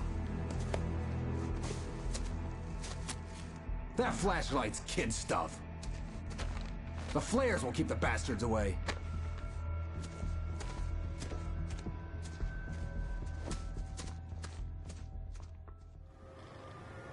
You can see them too? Hell, of course I see them. Come on, we gotta move. Why? Because that's the way the story goes. Yeah, but... Let's move! I lost my gun back there. Oh, I've got a gun. Just keep that light steady on him. It took a moment, but then I recognized him. He'd been on the ferry when I first arrived here with Alice. He knew my name. We were headed in the direction of Lover's Peak. There was no way this was a coincidence. He was the kidnapper. Come on, Wake! You better...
Wake. Use the flares from the emergency box to hold them off while I get these boards off. Give me the gun. Yeah, no can do, Wake. Are you kidding? Give me the gun! No time for back talk.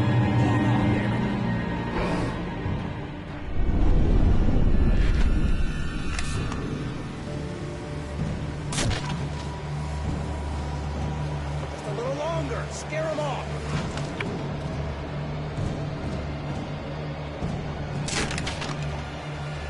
Get some light on those bastards. That'll keep them off us.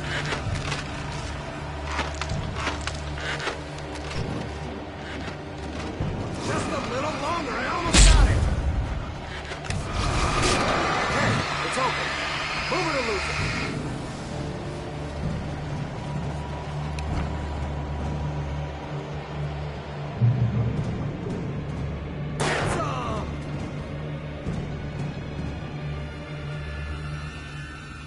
Oh, you feeling better now, Wake? All cozy and safe.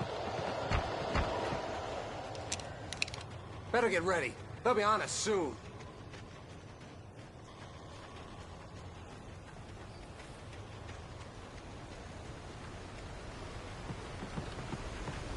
This is it, Wake. The last stand. There's more flares here. Get ready. We fight them as long as they keep coming. Give me the goddamn gun! They're coming! That's not how this goes. Get with the program, Wake.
Let's cut the act now.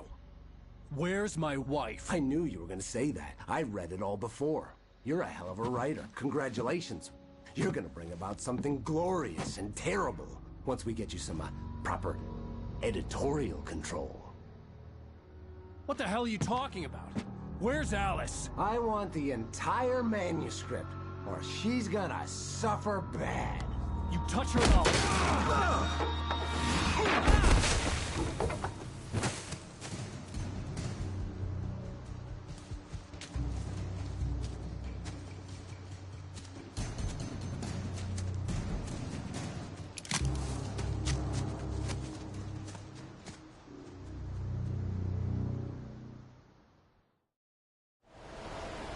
You're gonna give me the manuscript, or you'll be sorry.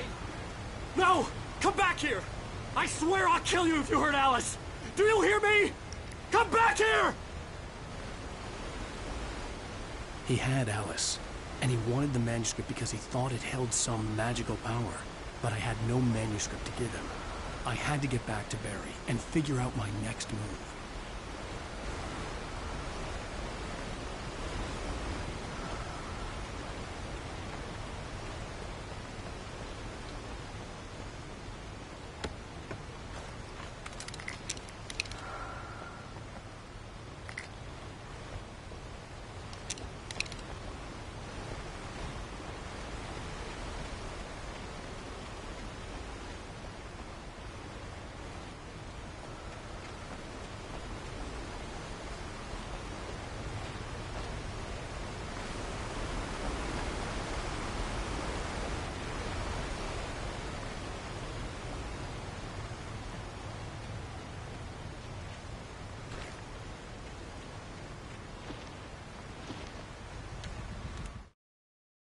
On more than one occasion, Alice had tried to explain to me how it felt to be afraid of the dark.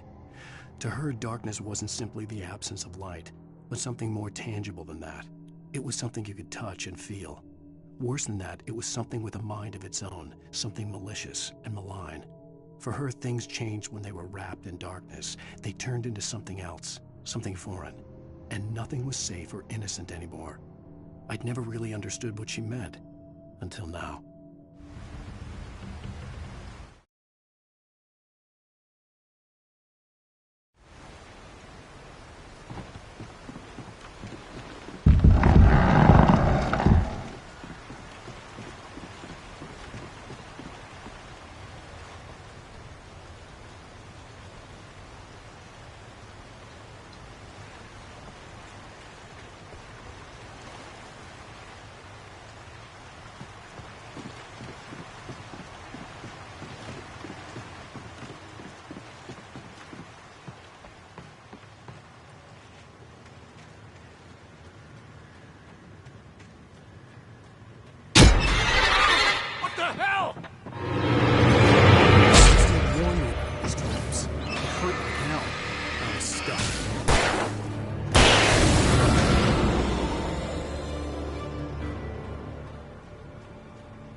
The night had been one desperate situation after another. I was exhausted, and my body felt as though it had been chewed up and spat out. The flashlight was heavy in my hand, and each pull of the trigger sent a painful shock up my arm. But I was finally out of the woods, and things were looking up. That's when I heard the chainsaw.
The logging site was a mess. The modular office had been pushed off the cliff. Deputy Thornton climbed up from the wreckage excited, breathing hard from the exertion. Nobody there. It's weird. Don't you think that's weird? Bored, Mulligan let out a mighty snort. Hell, it's always weird, Thornton. Just a question of sorting out what kind of weird it is this time around.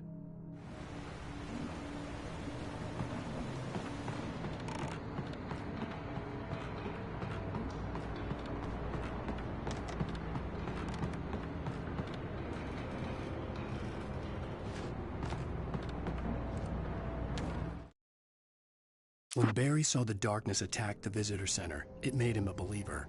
The men Al said he'd shot, they hadn't been just locals on crank. Somehow the world had changed, like the channel had been switched without warning. You think you're watching a sitcom, and you're really watching a horror show. When the birds started attacking the cabin, Barry wasn't surprised, just terrified.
Logging is a hazardous occupation.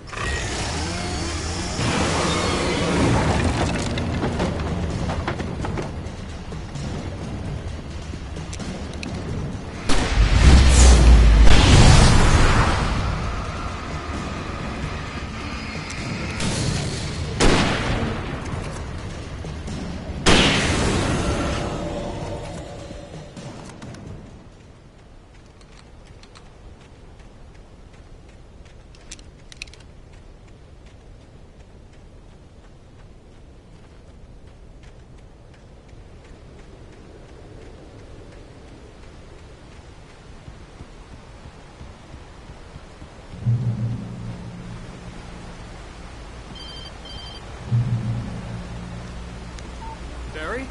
Ow! The porch is covered with birds. They've got all Hitchcock on me. Stay out of sight. I'm on my way. Don't open the door. What am I, crazy? Stay hidden. I'll be there soon. Just make sure you keep the lights on.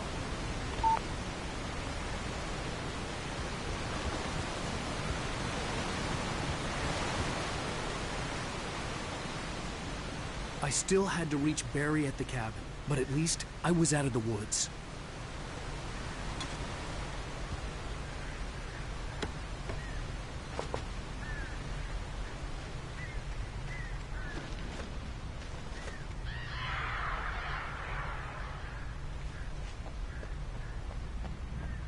I'd have to get the car from the locked garage. It would get me back to Barry faster, and the headlights were a welcome bonus.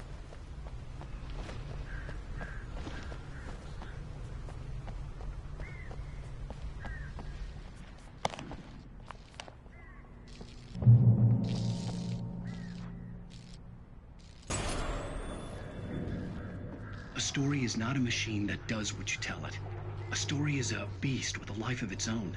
You can create it, shape it, but as the story grows, it starts wanting things of its own. Change one thing and you set off a chain reaction of events that spreads through the whole thing. The characters have to be true to themselves. The events need to follow a logic that fits the story. A single flaw and the magic is gone. The story dies. Alice dies.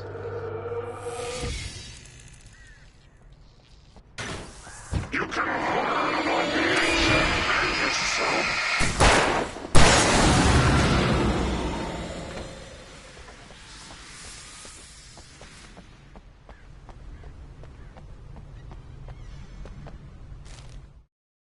The FBI agent's command froze me in place.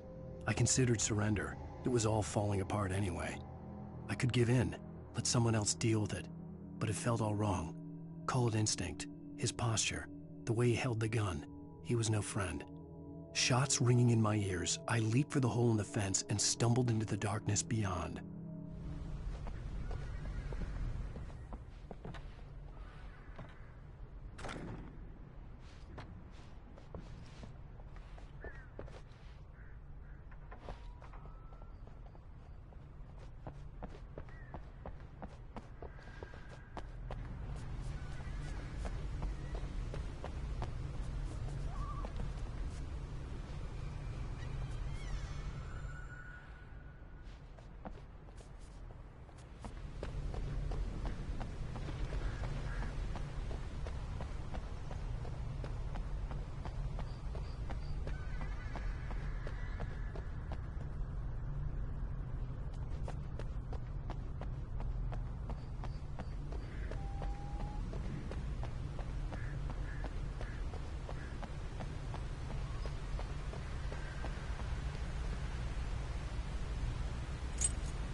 The flare gun was probably the best weapon I could imagine against the dark things I was facing.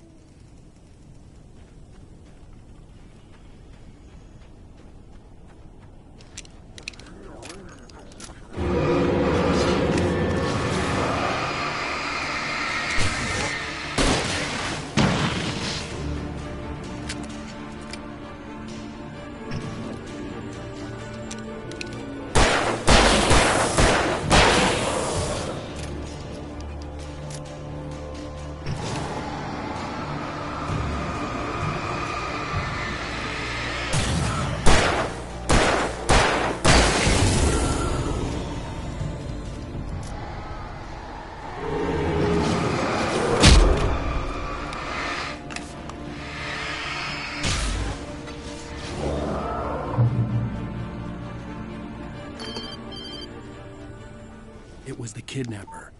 You son of a bitch! Where's my wife? Enough horseplay, Wake. You deliver the manuscript, and you can have your woman back. Simple as that. I don't... Listen. I'm gonna need time to finish it.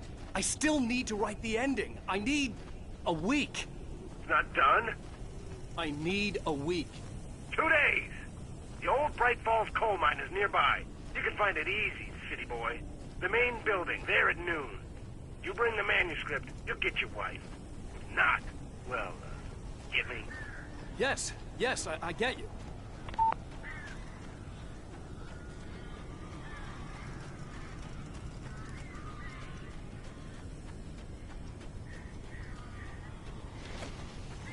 Barry had talked about birds over the phone.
gone!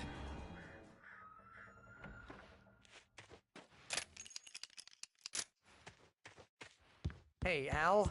I'm sorry for thinking you were having a psychotic episode, man.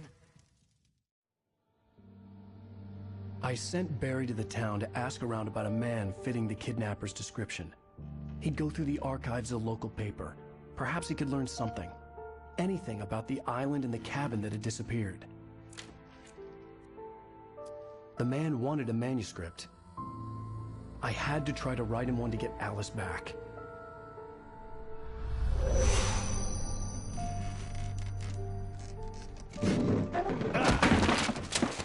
For me, the supernatural had always been nothing but a metaphor for the human psyche, a tool to use in writing fiction. Now, it was happening for real, and I couldn't put a single word on paper.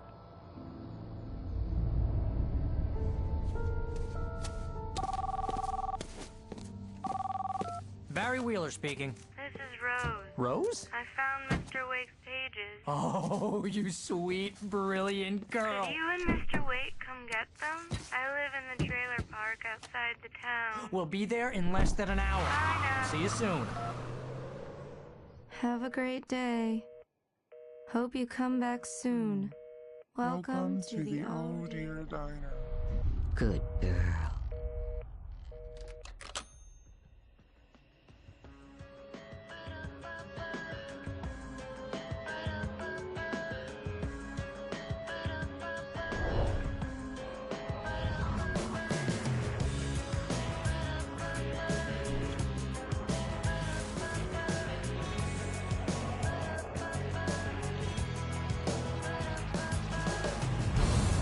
Come here. Pretty please, can you tell me where I am? You want to say something? I need to get my bearings amongst, and the shadows keep on changing.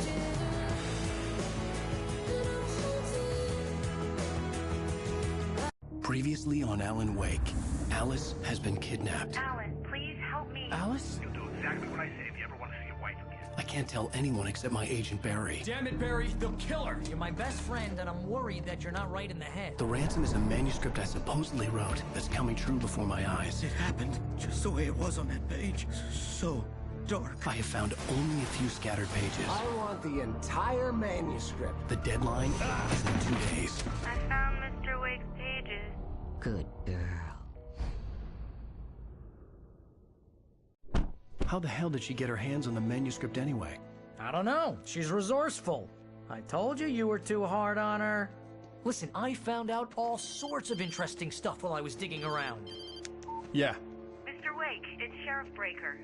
We have an FBI agent here, Agent Nightingale. FBI? He's anxious to see you. You'd better come to the station. Okay, I'll be right over, Sheriff. Let's make this quick, huh? Help you folks? Name's Randolph. I'm the manager. We're looking for Rose. Works as a waitress down at the diner. Rose, sure. Nice girl. Who wants to know? I'm Alan Wake. The writer, huh? I heard on the radio you were visiting. Well, I'll show you her trailer. That Rose, she's a nice girl. Always pays her rent on time. As I was saying, Al, I found all sorts of weird stuff from the local newspaper's archives. This place is crazy.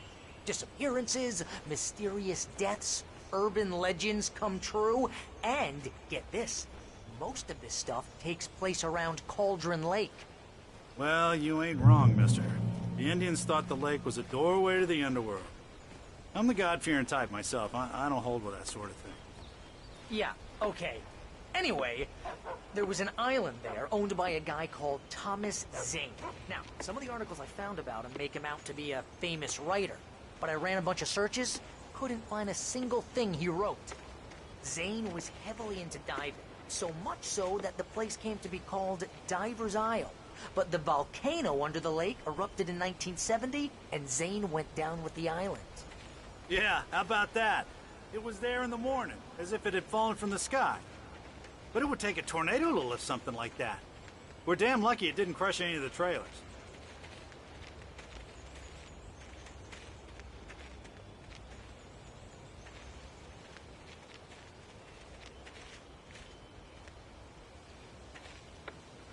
It gets better. A local girl, Barbara Jagger, drowned in Cauldron Lake just a week earlier. They were lovers. Sure, Jagger's a local spook store. The Scratchin' Hag.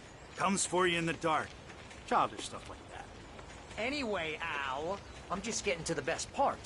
All of the articles about this stuff were written by Cynthia Weaver. I asked around, and she's that crazy bag lady you met. What, the lamp lady? She can be a little loopy, but she's not homeless or anything. Yeah, anyway, she knew both Jagger and Zane before they both died, and she had some kind of a breakdown.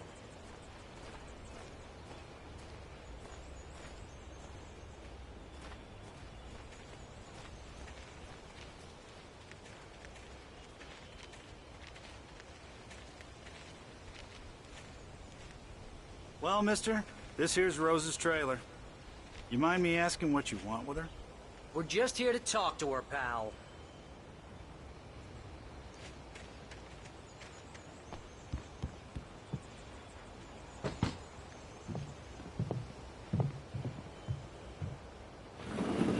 Welcome to... Oh dear, Mr. Wake. I'm so glad you're here. Rose, you have my manuscript? Oh. Oh, yes. Yes. Please, come in. Hey, this is really good. Rose, Yes, my manuscript. I really need it. I understand. I know what you need. A muse to inspire you. Oh, for Barry? She doesn't have anything. Yeah, hey, Al? Al, what's... Oh... Barry! What? What?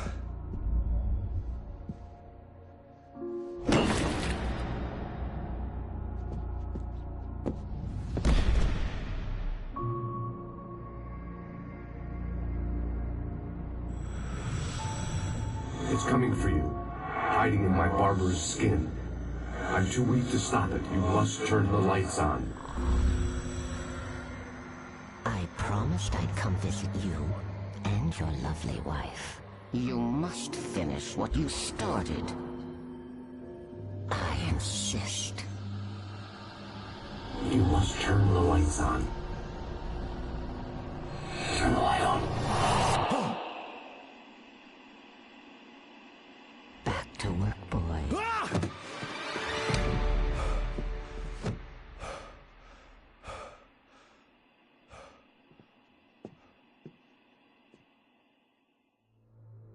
I felt nauseous, hungover. Only anger kept me going. I can't tell reality from dream anymore, but it seems I have an imaginary editor to help me. She's an old woman in a funeral dress. I call her Barbara Jagger. She's very strict. I'm writing faster and faster. My manuscript is being heavily revised. The edits are getting very aggressive, and each day there's less of me and more of her. I hate it, but I know she's right. She promises me I can save Alice this way. She knows more of this than I do. About the complex incantation I'm attempting. About this place. She's worked with another writer under similar circumstances, Thomas Zane. The genre of the story seems to be shifting. It's turning into a horror story. I'm getting close. I can feel it. Rose took a day from me. I had less than 12 hours left to meet the kidnapper. All I could do was get Barry into the car, work something out once I got on the road.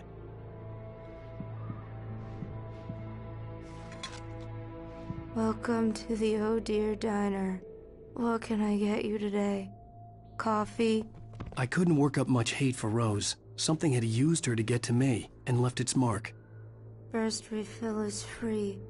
Milk and sugar on the counter there. Would you like to hear today's specials? Thank you. A nice day. Come back soon.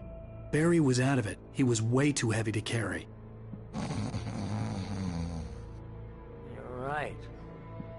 deserve more money. I'm so handsome.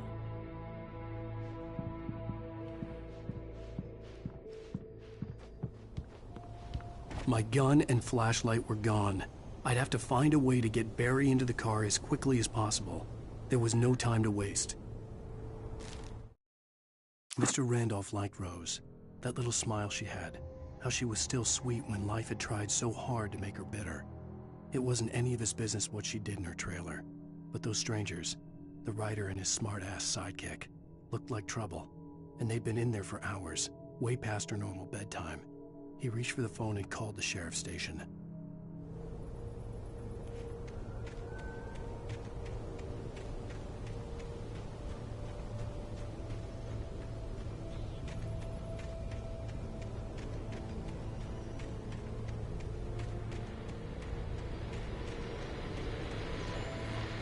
I just stepped outside to catch a breath of fresh air. Let me tell you, the weather's getting heavy. Nights like this make me especially glad I'm here talking to you and not home in bed. Once the weather takes a turn like this, I can't sleep at all. It's all tangled bed sheets and dark thoughts, punctuated by the occasional plunge into nightmare. Is it just me? Well, perhaps it is. But I hope I can make the night a little bit easier to get through. Caller, you're on KBF FM. Hey, Pat, it's Walt Snyder. What's on your mind, Walt? Well, I am the way you are, but, well, I can't sleep either, you know? I just been staring out the window here, trying to make sense of it all, but, I ain't been drinking either, you know? I just... Well, you sound like a man with a problem, Walt. I had argument with Danny. You know, Danny, and, then I got in trouble with the law, you know, and, I'm just, well... I heard something like that, Walt. Yeah, well, you know, Danny's my best friend, and, they let me on bail today, and now I'm just alone here at the window, you know, waiting. Man, and there's something in the air tonight, man. I was just outside looking up at the sky above our broadcast tower thinking the same thing. What are you waiting for, Walt? I don't know. You know, something's gonna happen. You know, I think I better go. Well, Walt, maybe... No, thanks, Pat. Well, good luck to you, Walt. Hang in there.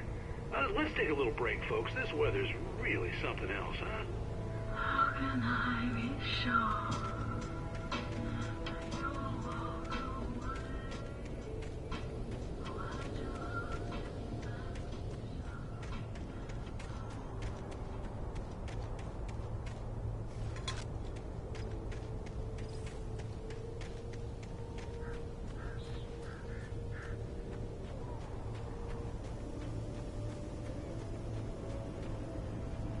You're gonna get it now. God knows what you've done to that poor girl. This is Agent Nightingale, FBI! Get him up, Hemingway! You're under arrest! You move a muscle, I'll unload right in your goddamn face! Stay right where you are, Spillane!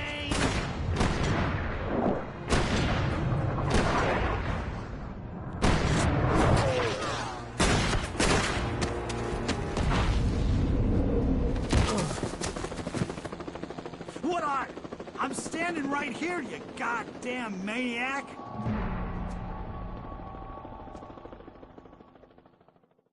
I hated to leave Barry behind, but there was no way I'd miss my appointment with the kidnapper. Give it up, Mr. Wake! Come on!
Come on, guys.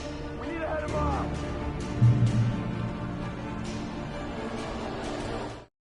For decades, the darkness that wore Barbara Jagger's skin slept fitfully in the dark place that was its home and prison.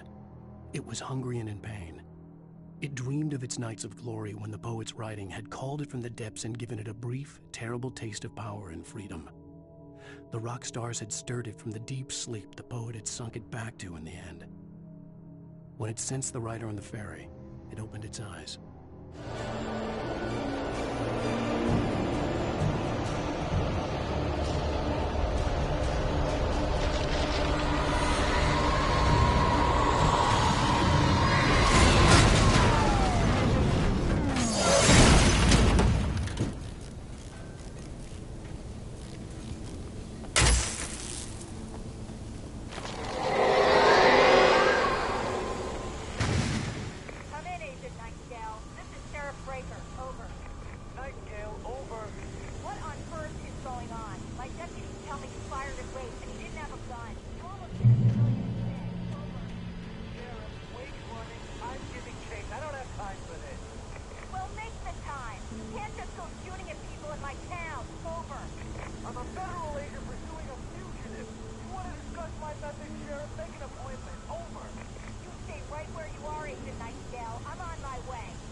Search the area.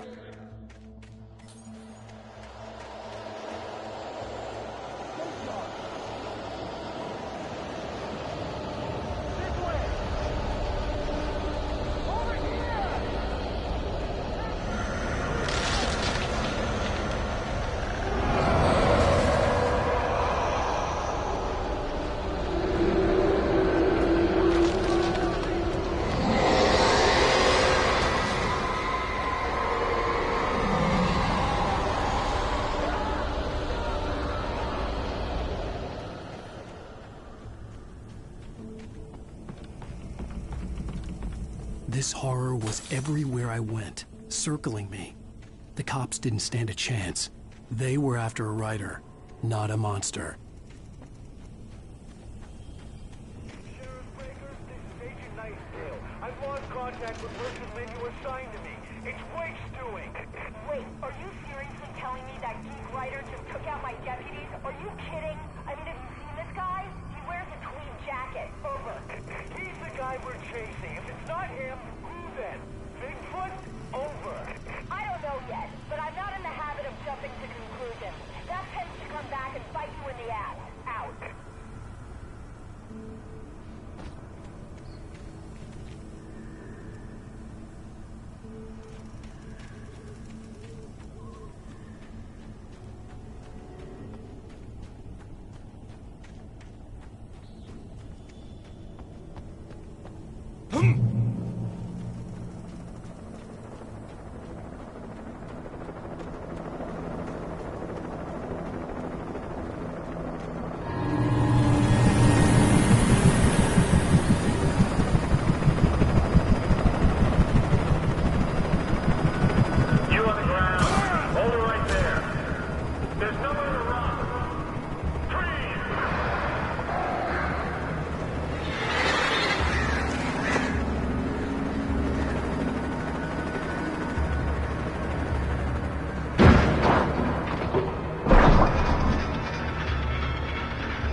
this is James. Mulligan, Thornton, come in. Over. Thornton here. James, we got both Wheeler and Rose in custody. They didn't put up a fight or anything. But it was... Hey, what you... Come on! Sit down and give me that. James, Mulligan here. Over. Go ahead, Mulligan. Over. We got Wheeler and Rose here. Wheeler's drunk or hopped up on something. Speaking of which, that Fed had a pretty distinctive whiff of Otis Scotch about him, if you know what I mean. Over. I don't have anything on that, Deputy Mulligan. Over. Well, whatever. Anyway, Rose is just being plain weird here. You better get Doc in to take a look at both. Over. Gotcha. You better get them here quickly. The, Fed's gonna want to interview Wheeler. Over. Oh, yeah, I'll bet he does. Looks like they have a lot in common. Mulligan out.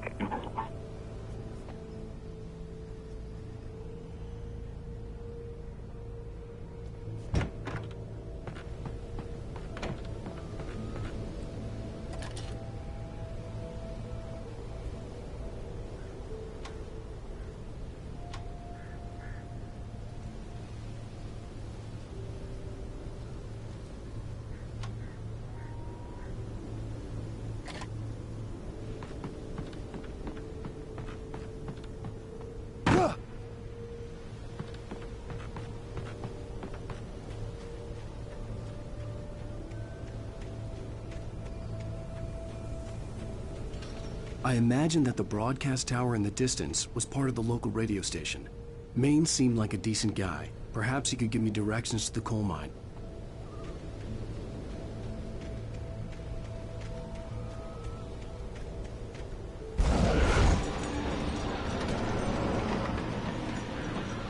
Unnatural shadows clung to the gate. The darkness that was after me was trying to stop me. I wouldn't get through without light.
It took me a moment to recognize the flashbang grenades.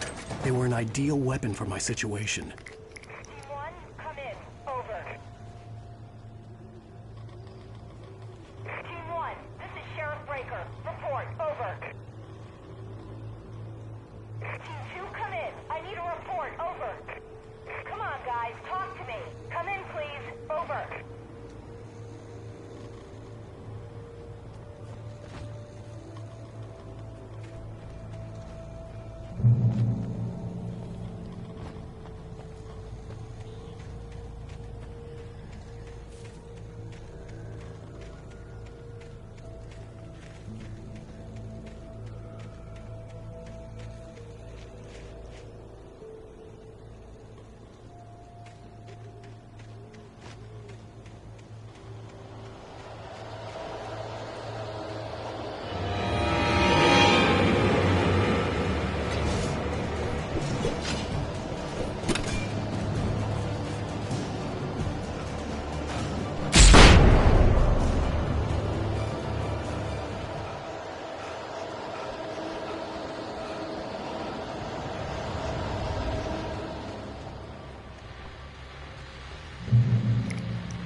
another call. You're on KBF-FM with Pat Maine. It's Milt Peabody, Pat. What's on your mind, Milt? Well, I live near the trailer park, Pat, and there's a big ruckus going on over there. Well, that's just up the road from me, too. What's going on, do you know? I don't know, but there's a bunch of police cars there, lots of sirens, a helicopter buzzing around, and I think I heard some gunshots. Gunshots? Yes, sir, like from a pistol. So can you find out what's going on? Because it's just next door, and they're popping off guns there. They're still shooting? No, it was maybe 10, 15 minutes ago. It sounds serious, Pat. I'm telling you, it don't sound like no party. Well, I'm certainly going to give the station a call, Milt. Okay. You'll hear it here as soon as I hear from them. Okay, thanks.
I hope Maine could lend me a car to get to the coal mine.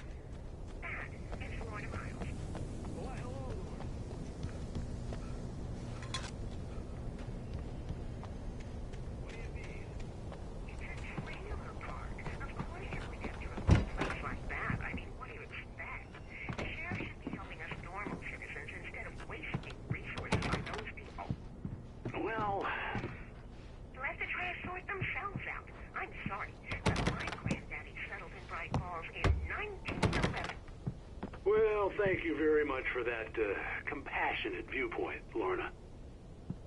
Oh, here's a little surprise. The famous writer Alan Wake just walked in. Folks, I'm going to see if I can talk him into an interview. Come on in, Mr. Wake. Oh, I'm so glad you could find the time to do this, Mr. Wake. Nowhere to run now, Dan Brown. You back away from me. Don't hurt it. Whoa. Everyone calm down. Put the gun down. We're all friends here, right? Cool your jets, Nightingale. We got him. Judas Priest! What the hell's the matter with you? There's a civilian in there.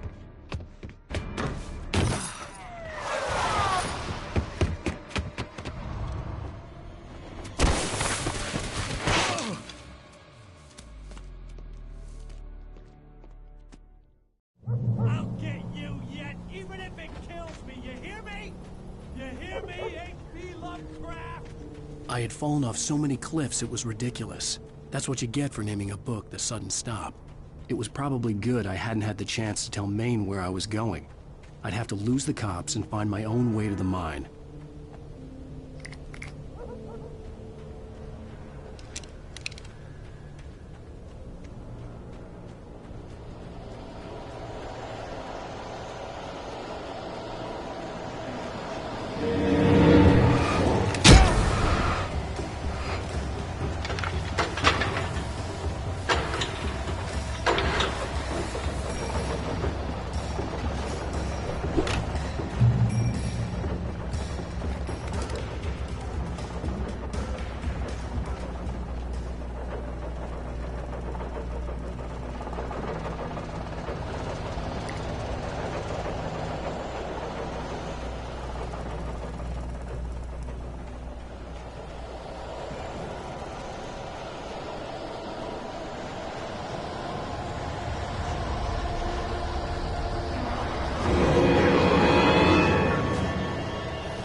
There was no sensible reason for the power company work lights to be here.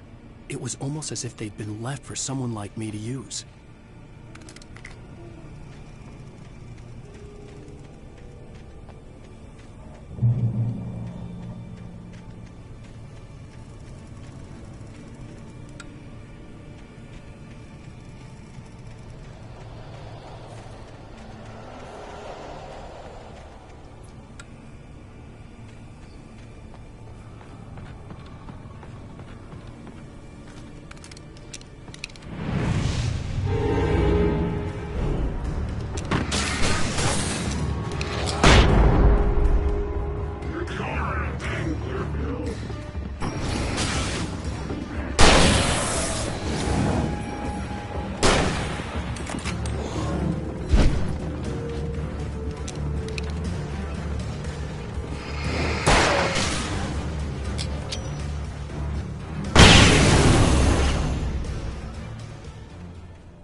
Hello? The most stubborn man I've ever met. Alice? Alice? Alan. Alan.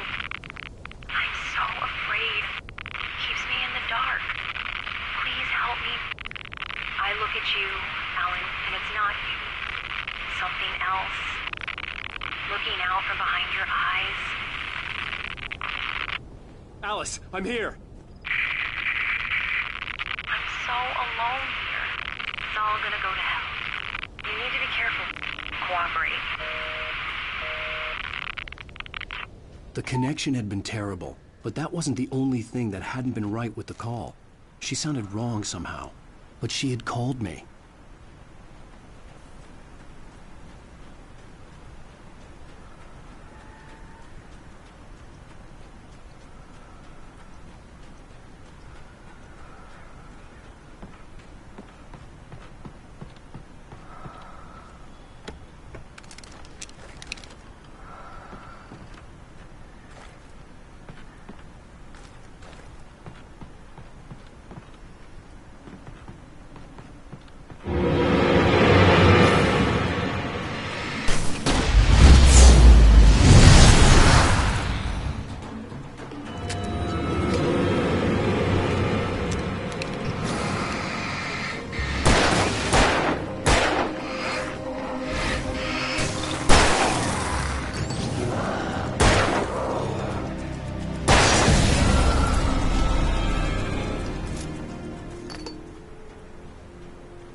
could see a railway bridge up ahead, and a warehouse of some sort on the opposite shore.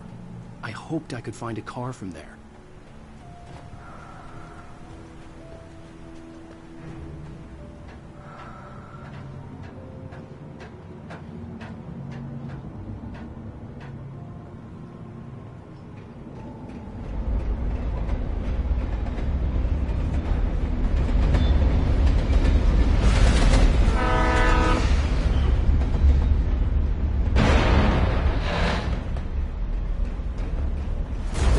That was pursuing me was growing stronger, and it was taking over everything in its path.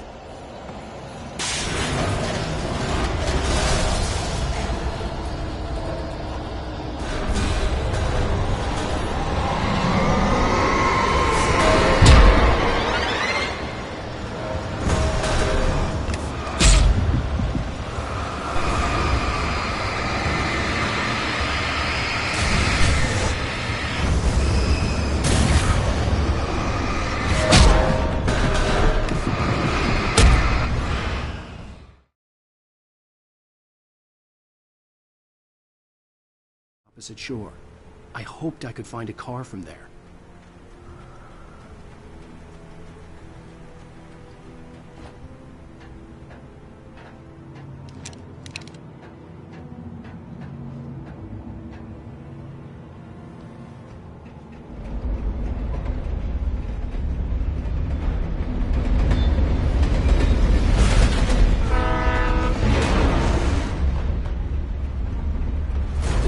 That was pursuing me was growing stronger, and it was taking over everything in its path.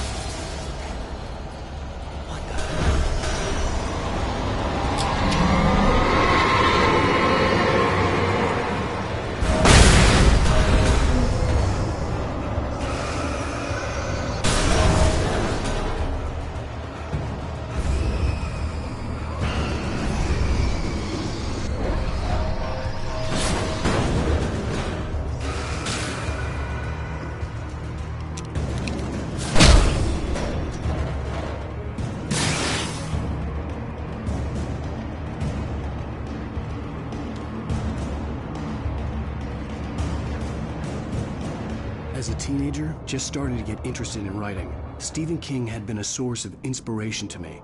I thought about all the inanimate objects that had come to life in his books. No one is safe in a good horror story. Certainly not the protagonist. That's what makes them fun. This was anything but. The darkness could possess anything, and it was getting closer.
aspects of our existence for granted, unaware that they are merely a thin veneer of desperate self-delusion covering a vast cosmos of madness and horror.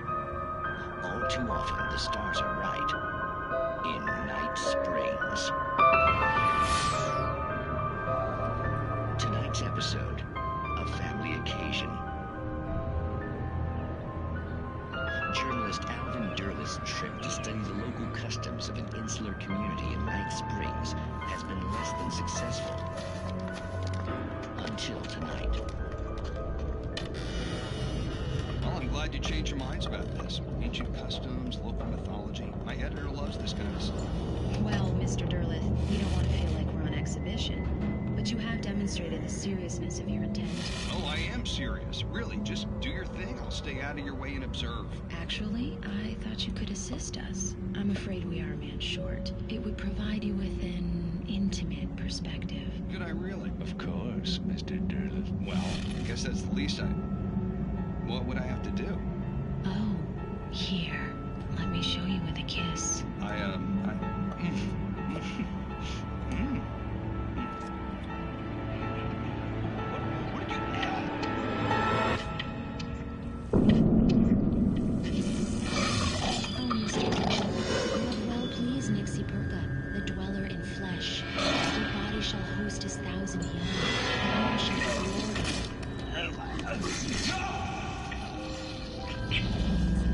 Shh, darling. Be calm. Shh. Alvin Derleth learned a harsh lesson. If you go looking for mythology, it may come looking for you. And such quests always bear fruit. Night Springs.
never been this glad to see the sunrise.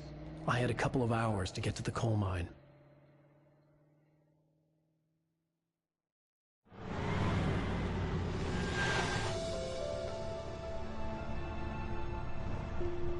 The coal mine wasn't far now.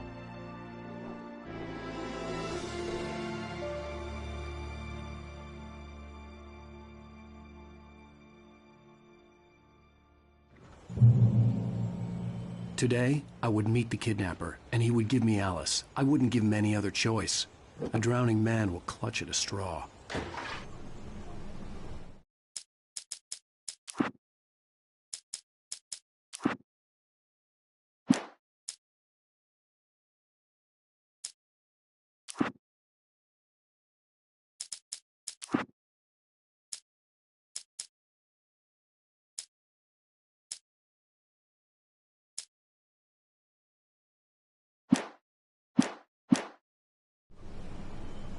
Little by little, without realizing it, I'd come to believe that the story in the manuscript was coming true.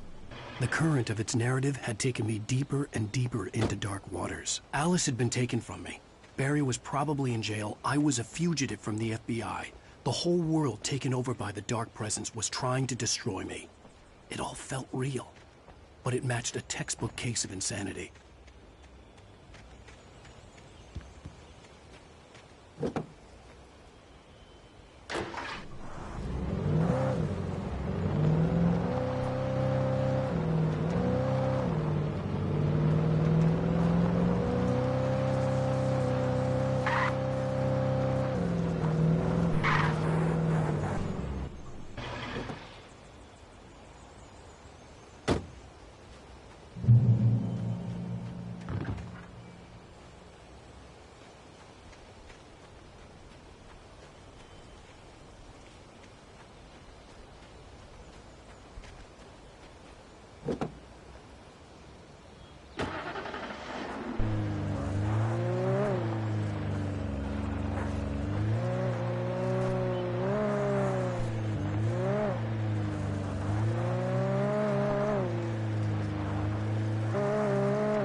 This is Pat Maine, and you're listening to KBF-FM. Folks, I want to apologize for kind of abandoning you to that looping music track last night, but I was detained.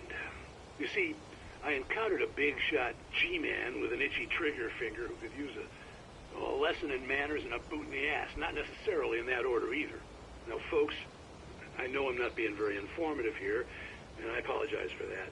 I really should just keep quiet, but I'm just so peeved right now, because some people just shouldn't be carrying badges. I'm just glad that our Sheriff Breaker was there to straighten things out. And if someone I met last night is listening, let me just say, I'm sorry if my mouth got you in trouble. I'm pretty sure you're not the bad guy here. Godspeed, son. I hope you know what you're doing. Now, on a lighter note, I'll be talking to Dr. Nelson all morning.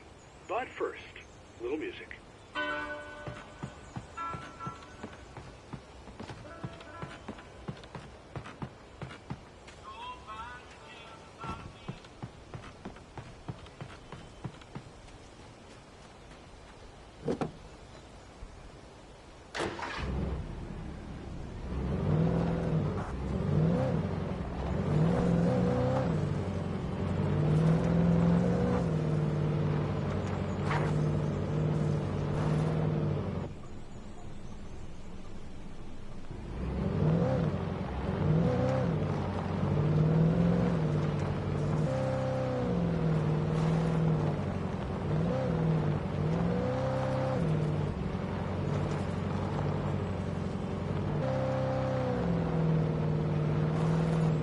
I was early. I was supposed to meet the kidnapper at noon in the main building. The coal mine was quiet. It was a museum now.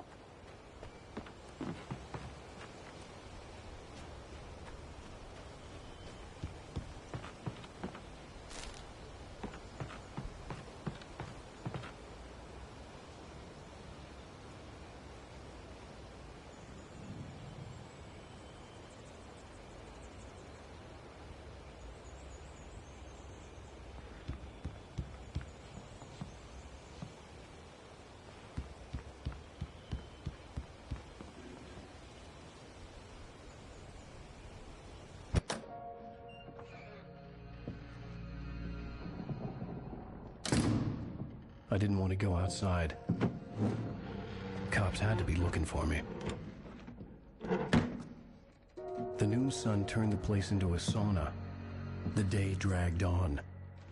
Different scenarios ran through my mind. Ways of how I'd torture the kidnapper to get Alice back. Or the different horrible things he could have done to her. I imagined her dead. I had no way of knowing she was still alive. It was killing me. I was running on blind hope. It was all a waste of time. The bastard never showed up.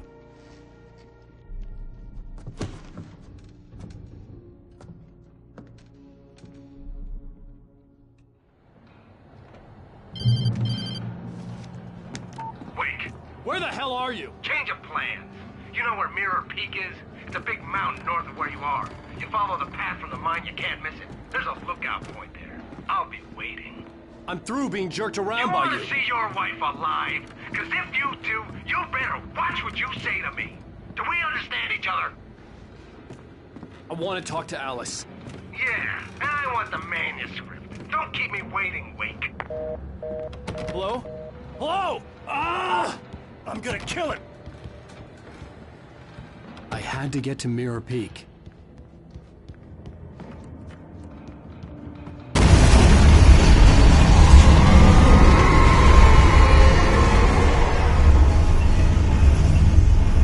It was close. Maybe closer than ever before.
The only way to reach the hillside ahead was to go through the building. I had to find a way to avoid electrocution.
There was no way the flashbang grenades were Standard Power Company equipment.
I had no real plan. I was going to give the kidnapper all the manuscript pages I had for Alice. If that wasn't enough, I'd hold him at gunpoint and make him talk.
The dark presence was moving ahead of me in the same direction I was going. A cold feeling settled itself in the pit of my stomach. Was it going for Alice? The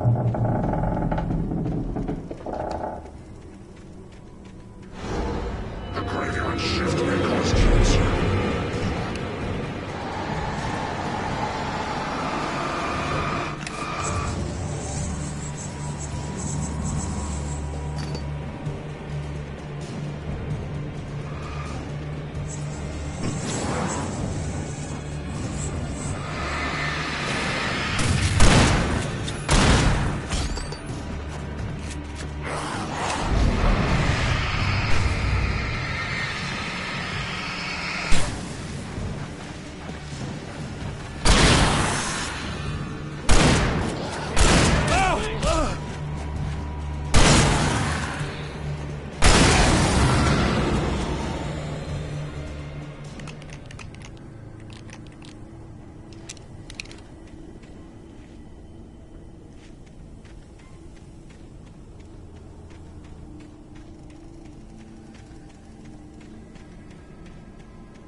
The place was dead, a ghost town.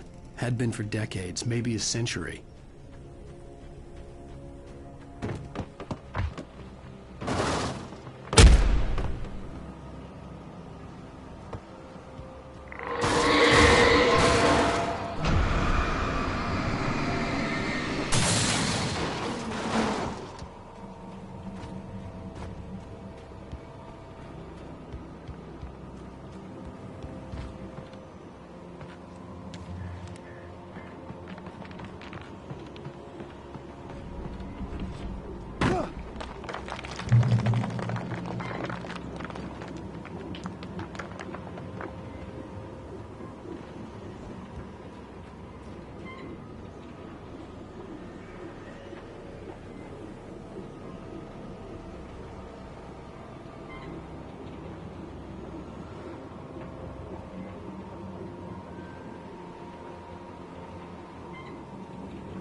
outside of riding is a struggle.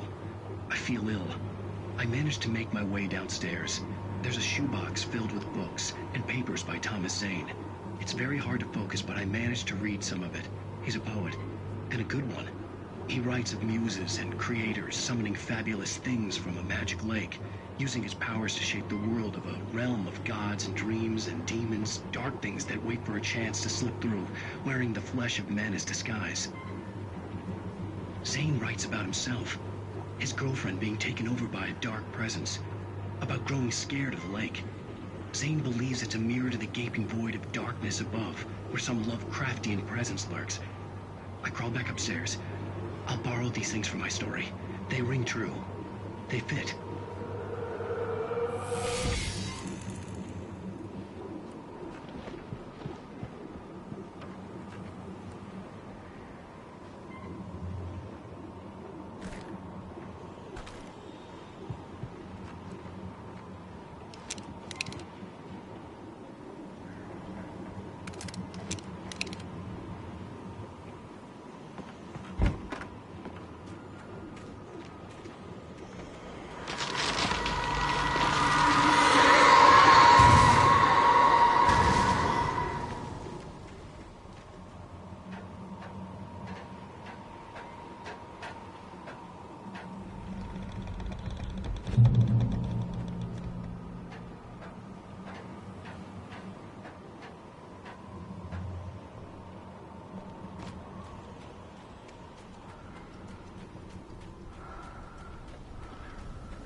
The kidnapper had sent me a text.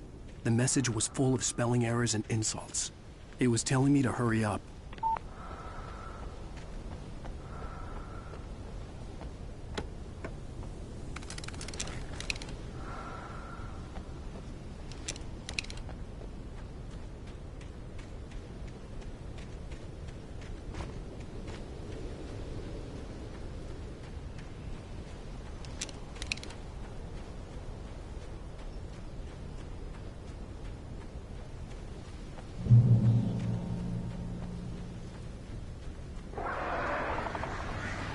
Birds.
Without warning, the headache stabbed at my brain.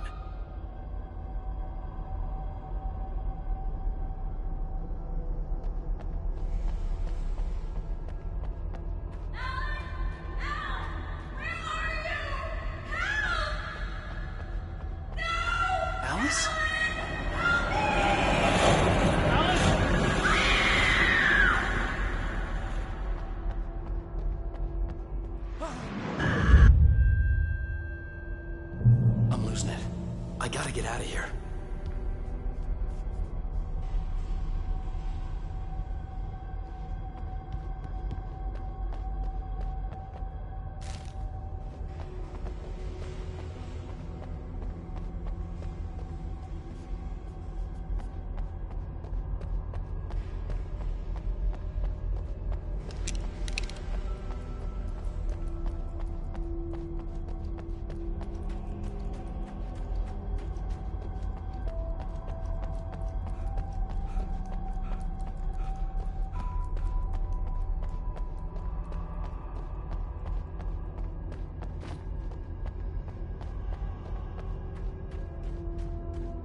I'd have to make my way up this mine shaft in order to go on.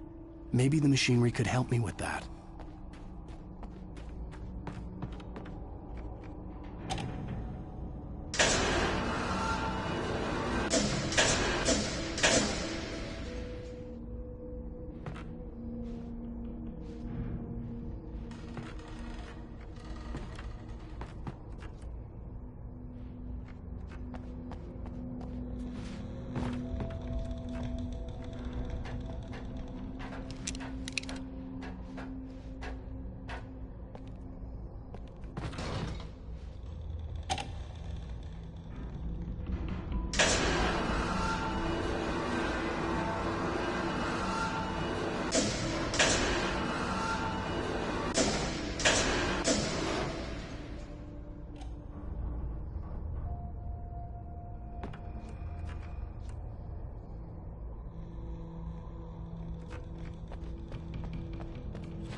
could see Cauldron Lake. I thought I could make out the spot where the island and the cabin had been.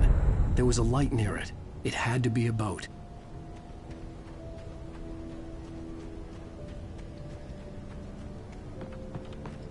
I was close now. I had to get there fast. I dreaded what I would find.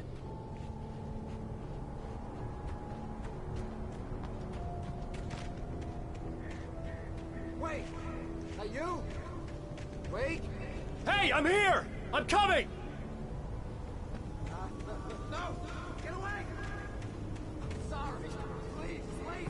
The boss didn't know he was messing with you. I didn't know. I swear, I didn't know.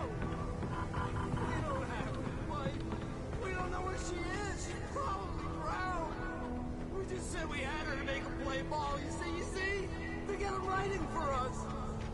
Please! Please! Oh!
Previously on Alan Wake, I'm hunted by the law. Sheriff, Wake's running.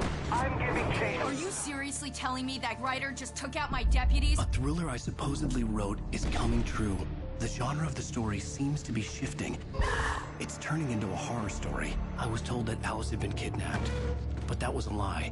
We don't have his wife. We don't know where she is. Her purported kidnapper was eaten up by the dark presence before it attacked me.